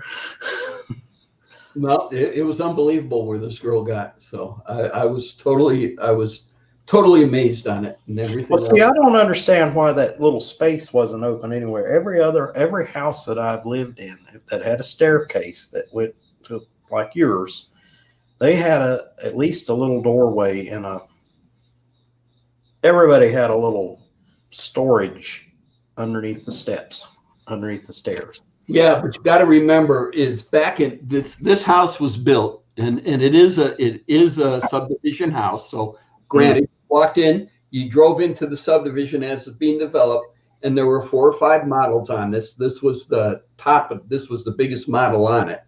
And I had T-Dub and Pat at the time. And I wanted a garage. I was going from a house with no garage. I wanted a garage. I wanted a 3-car garage. I don't blame you. Yeah. 3-car garage. I gave her, and she and Pat had to go looking for the house because I was running a sprinkler company, and this was nuts, balls to the walls construction in this valley. I mean, everybody was going nuts. And so we found this house in, I want to say like December of or January of 2097. They were starting this development, and we didn't move in here until August. And we're the second street of houses back from the subdivision. But a building in this valley was going nuts. So here's it in a nutshell where I'm going. This house, when we got it, was $147,000. 147,500. Stock, no additions, no ads, no nothing, anything. That's what it was. Okay. I put, what was it, close to $25,000 of extras in this house. And I did it with the insulation, the windows, jacuzzi tub upstairs, insulate the garage. There was a bunch of stuff and everything else. And we had to pay for it as it built. So in August of 97, we got the house. Okay. All this bullshit. Remember all this going all the way up. And then we had the first recession. Okay. Prior to the first recession, this house was was listed at $450,000. I should have sold. I should. I did. I sold mine. $1,000 investment. I should have sold it. That would have been the time. And oh wait, the story hasn't ended. So anyway, now that it's coming back around, we're up to $350,000 from my 147 or my 167 investment. But the other day I was, and I'd said this several times, I've talked to Nancy and I said, do you want to move? Let's down. This is a 2,400 square foot house. This is 3 bedrooms, actually 4 bedrooms, because I'm in a bedroom. I'm off the bedroom. 3 full baths, 2.5 car garage. Okay. Yeah. All right. 2 people, me, Nancy. That's it. That's it. Okay. We got a big game room upstairs, which could be turned into a second master bedroom. I thought isn't there a closet already in that game room? No, there's a closet. No, there's no closet, but part of the building, the game room would be a closet. Would be adding a closet, turning it into a bedroom. Yeah, so it's a bathroom too, doesn't it? We're happy. Everything else, the whole 9 yards. I looked at Nancy. Now you got to remember, Nancy's an Air Force brat. Okay, she moved all around the country with her dad. Her dad, me being in the Air Force, I was crew chief. Her dad was a radar operator, so he was sent to all these little isolated little bumfuck places, you know, and all this. He was a radar technician, and he rose in the rank and everything else in the whole 9 yards, and he retired in '69. But he went all around all these little places. So bottom line came down to it is, and I told this story several months ago, but bottom line came down to it is I sat there and I said, Nancy, you and I, okay, we can probably deal with 1,300 square feet and a 3-car garage, but we don't need this big place. And she looked at me and she says, I moved all my life. I moved with you when you were in the Air Force and you traveled around quite extensively. We were at the East Coast, West Coast, back and forth. She says, and excuse the language, but she says, I ain't fucking moving again. Don't blame her. So I would say, you look at when you look at the price of your house, factor in inflation. Yeah, but I would say I don't care about the money. You could get your money back. You could break care about the money, but I really don't care about the money type thing. I mean, it is what it is. Yeah. The thing that really kills me is the fact is of what Nancy said, and she's tired of moving, and she never. All the talk we talked, and we talk a lot about different things because that's the key to a good marriage is communication. And and she'd never expressed that to me before. And then I sat her down and I said, why? And she said, I don't want to move no more. When I was married, I live in a 2,400 square foot house. And my mom, my sister has finally moved in with my mom, which makes me very happy. It's just the two of them, 2,300 foot house. And that's it has a detached garage. No, but think about it. All your trying times in your childhood when you were growing up. Now, I never had this because I sat there growing up. I sat there and I said from kindergarten to 8th grade. And I'll sit there and say 8th grade because that's what it was called. I went to a Catholic grade school, St. Norbert's. And yes, I was an altar boy. And then from there, my mom wanted me to go to Loyola, which was a Catholic high school. And I put the kibosh on that by flunking out on the entrance exams. And I went to Glenbrook North, which was a public high school. Mm-hmm. But the bottom line on all this stuff and everything else is why? I mean, I still can't figure that some of this stuff out. Is why does everybody go from point A to point B and argue about it?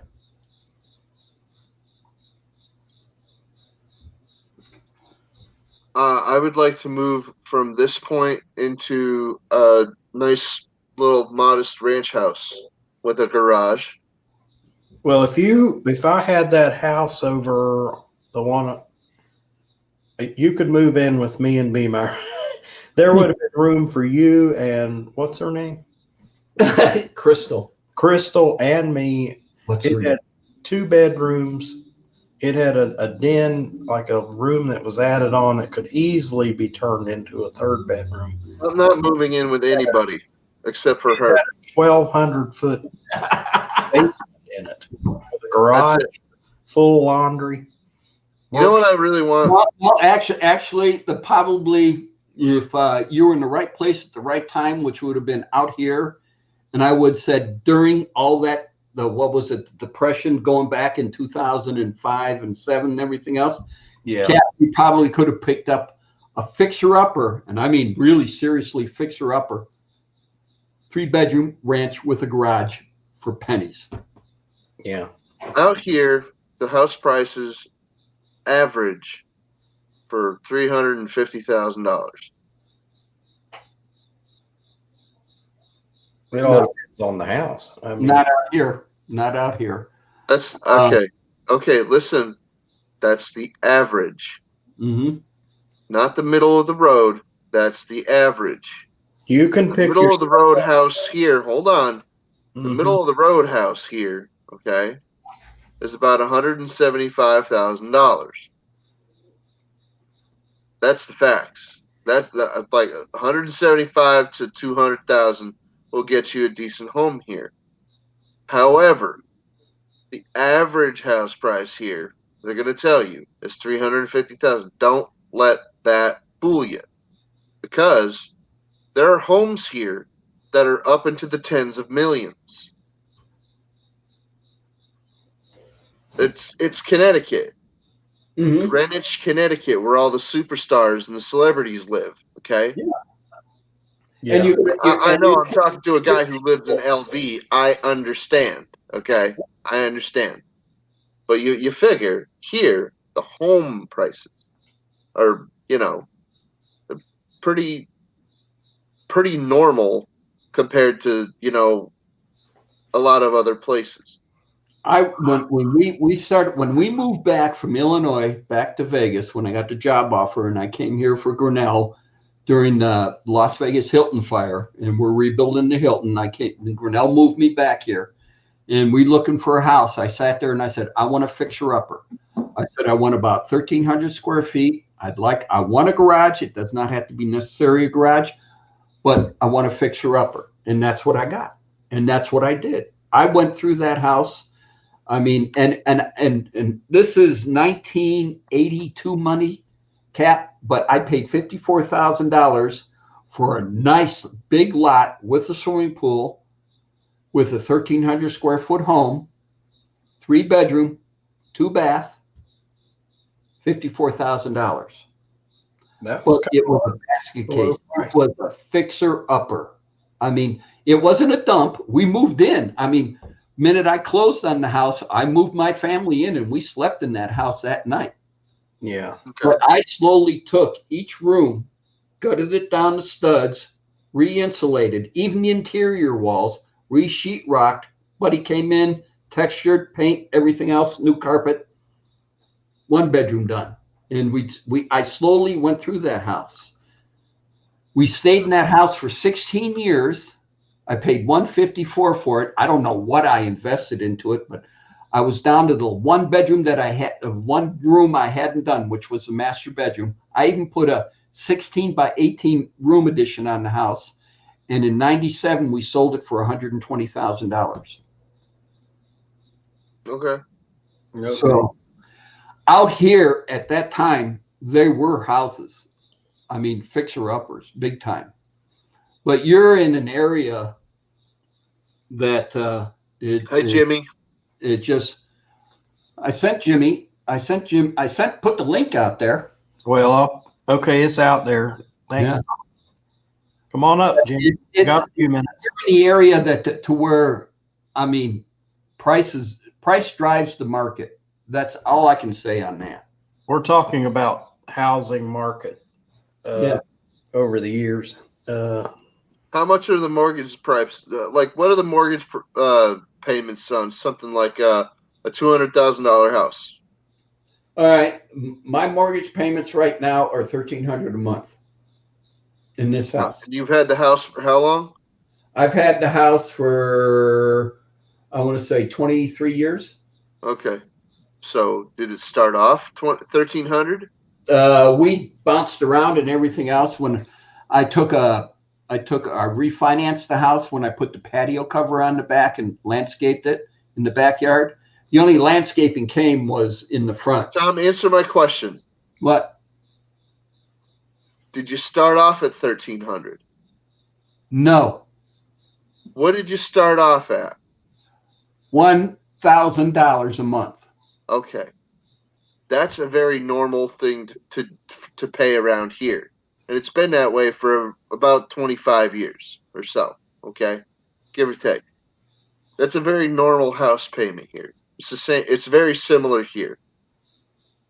All right? I'm just that's what I was trying to illustrate before. It's similar here. All right? It is different, but it's similar enough. I don't think there you have the variety of fixer-uppers or move-in ready homes, or let's say as a homeowner, I'm going to sit there and I'm going to tell you, I need to unload this home. Justin, I need to unload this home. I will make you a deal. We can sit down with our attorneys, or we can sit down with whatever you want to do, however you want to do it. But as you make rental payments, you're paying off portions of the house. And there's a lot of that going on in this valley. Rent to buy. A lot of that. Rent to own. Yeah. We can do that here. Rent to own. We can do that here. We can do that anywhere here, including mansions. Yeah, but the thing of it is doing something to where it's affordable, where it's not affordable. I mean, you live in the state that's the insurance capital of the world. Come on. I mean, that's a given. That's where all the money is. I mean, think about it. Well, when you do a rent to own here, and it's probably the same way where you live, when you rent to own here, the homeowner actually freaking takes your payment and freaking counts that toward a down payment for a couple of years, and then expects you to get your own financing. Yeah, expects your credit to come up. He's helping you build your credit, and your credit to come up to sit there and get your own financing and buy the house. There you go. It makes it a lot easier. And that's the way all of it. That's the way it's supposed to work. Because that's the way it works here too. So, I mean, and this is where you get, I mean, the thing of it is getting into the partnership with the original homeowner to where he's going to help you actually build your credit, believe it or not. You're not building, you're building your credit a little bit, but he's helping you build your credit. And that's the key to it. Because when it comes time for you to go looking for, a mortgage company, is that you got him as maybe a back door that's going to help you, because there are a lot of creative financing issues and everything else that have happened with that.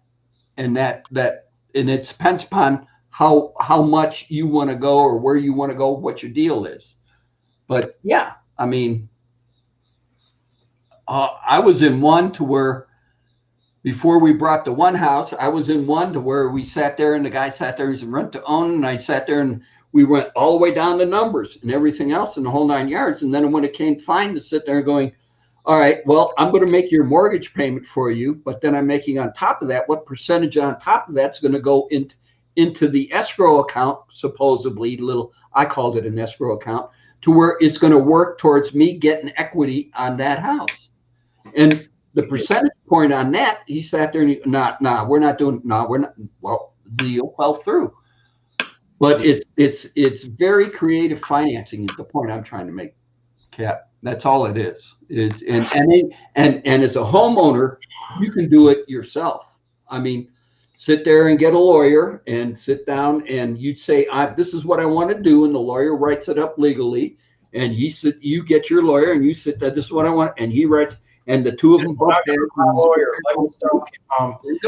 bought my house. The only thing the lawyer charged me was $350 for his service. I have purchased all 3 of my properties out here without the use of a lawyer. Well, if you know what you're doing, you don't need a lawyer. And it's but the thing of it is a lot of people like to protect their interests, and I don't mind a lawyer. A lot of people like to protect their interests, and that's a big thing. Well, the good thing about a lawyer is, you'd think it'd be terrible, real horrible, but it's not if you find a good one. No, you got to find a good one. But the thing, every lawyer I ever came across, and even the ones I use and everything else, I sat there and I always ask them the one question. And this is the one question I always ask every lawyer, and I love asking it.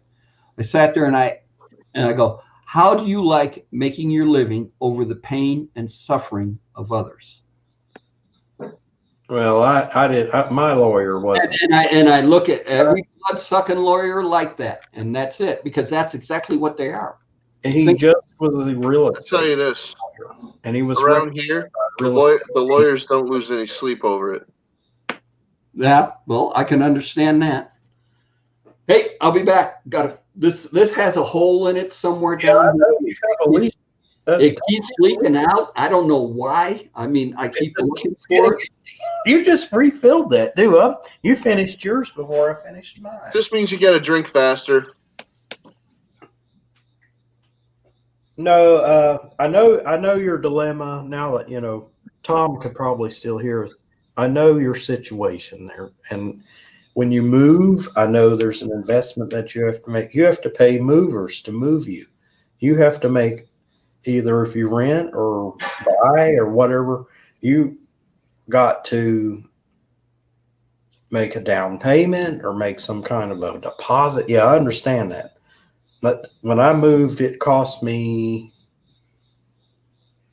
$1,000 to move. It cost, the movers were like $300. And I went through, this was all, my pastor recommended a nonprofit, like a charity organization that employed I'm having CRS. They were people that were in jail and they got out, and they were helping them find work to do. David, I don't have any money to move.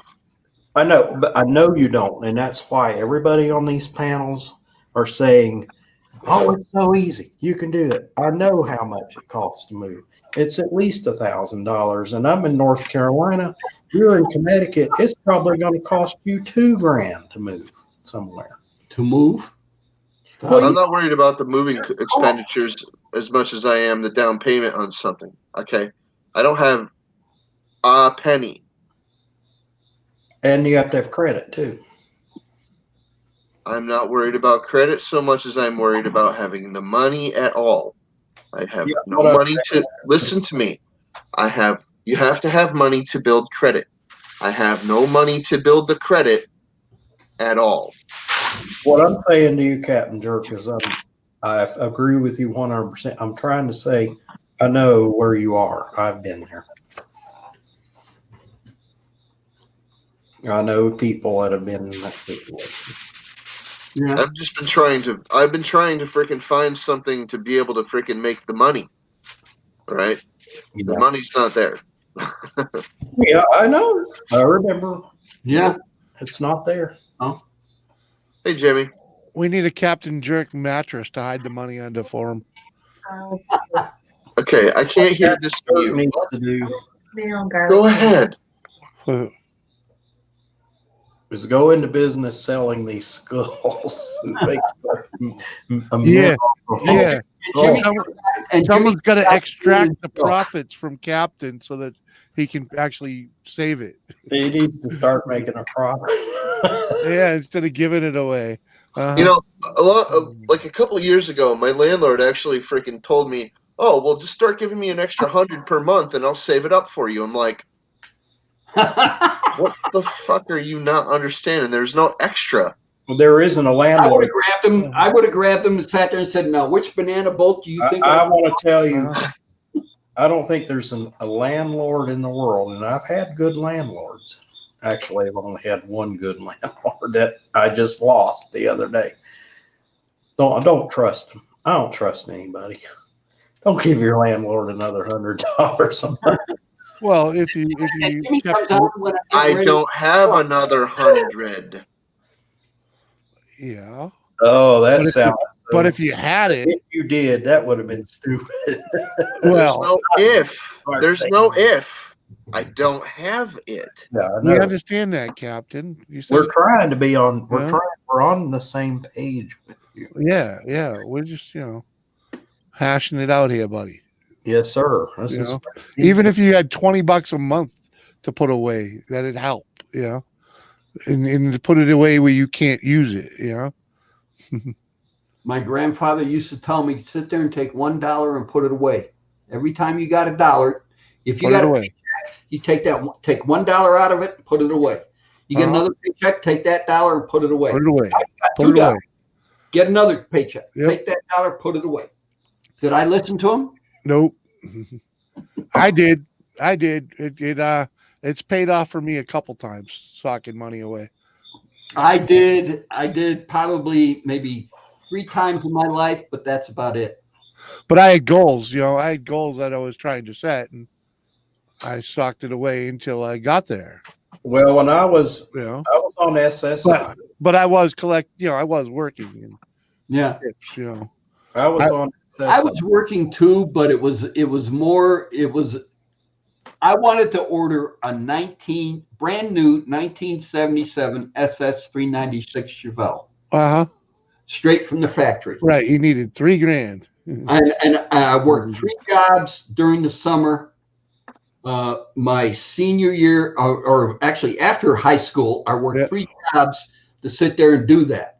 Yeah. And my dad, and when I ordered the car and I got the car and everything else, and my dad sat there and I paid for it, my dad sat there and he says, "Now, was it worth it?" And I sat back and I had to think about everything I gave up for the time saving for that car and ordering it and everything else to see if it was worth it. And the bottom line came down to this: cool, I own a brand new, this is 1970. I own a white bench seat 396 SS 396 Chevelle I ordered from the factory. It's everything the way I want it. And the SS badging on the side of the car, you wouldn't tell it was an SS. That's why I ordered it. So that's cool. Was it worth it? To me, not. I mean, back then, yeah. As a 19-year-old right out of high school, I got a brand new freaking car. Yeah. It was worth every fucking bit of it. What your mind was at. Yeah. And it's all about, the perception at the time, It's like, but yeah, I had a change jar that as I was a single man, every day when I came home from work, I dumped my change in that jar. You did And that. if I got a tip that day, at least half of that tip went in the jar too, and that was the way I did it for years. And that 5-gallon jar was half full when I went and used it to finance a hunting trip. I used it to finance a new car. I mean, not a new car, but you're talking the Hinckley and Schmidt glass water jugs, 5-gallon water jugs. Yeah. That you found all the water coolers, and everybody and their brother had them stuck in the side of their living room and thrown change in them. Yep. I still got it. And I don't have mine, but I did that too. I did. I still have the jar. I do no longer use it for change. How many times did you dump it? I mean, how many times did you cash it out? I've only cashed it out completely once. I've done. We filled it. Last time. I've done ours twice, and I don't. When we moved from that house 3 years ago up here to this house, it got lost. It probably got thrown out or broken or probably. Oh, goodness. But you can't find those anymore. They're all plastic now. Well, mine's plastic, but mine was glass though. Yeah, I've never had a glass one, but it was always plastic. But the only reason I don't use it now is because I have a much smaller container and it gets emptied regularly nowadays. Every time my granddaughter, there's a beer mug on my headboard. It's an old Budweiser beer mug. It's probably holds maybe 2 16-ounces in it. Yeah. And I throw all my change in there. Yeah. The minute my granddaughters hit the house, that's where they go. Yeah. Steal your change and quote. Yeah. The wife takes all the quarters out of it for laundry and it's like Doris would have fun with the video poker machine up in the game room then. Yeah. And let's just say I don't get tips anymore, so there's no cash being dumped in it. Yeah. All right. Well, it's 4:39 and I'm gonna go. I got some other things to do. I just got here. I need Hey, Jimmy. I need to talk to that gentleman right there. Captain Jerk. Okay. All right. So All right. Well, we'll see you later. Thank you for having us up. And I want to thank Jimmy C. I want to thank David, Captain Jerk. I want to thank Iron Man, Teresa, everybody for coming, and we'll pick it up next Friday. A good Friday. Later, Yeet. chat. Peace. Later, Dave. Later. Right, I just need to figure Later, out Jim. the right button to push.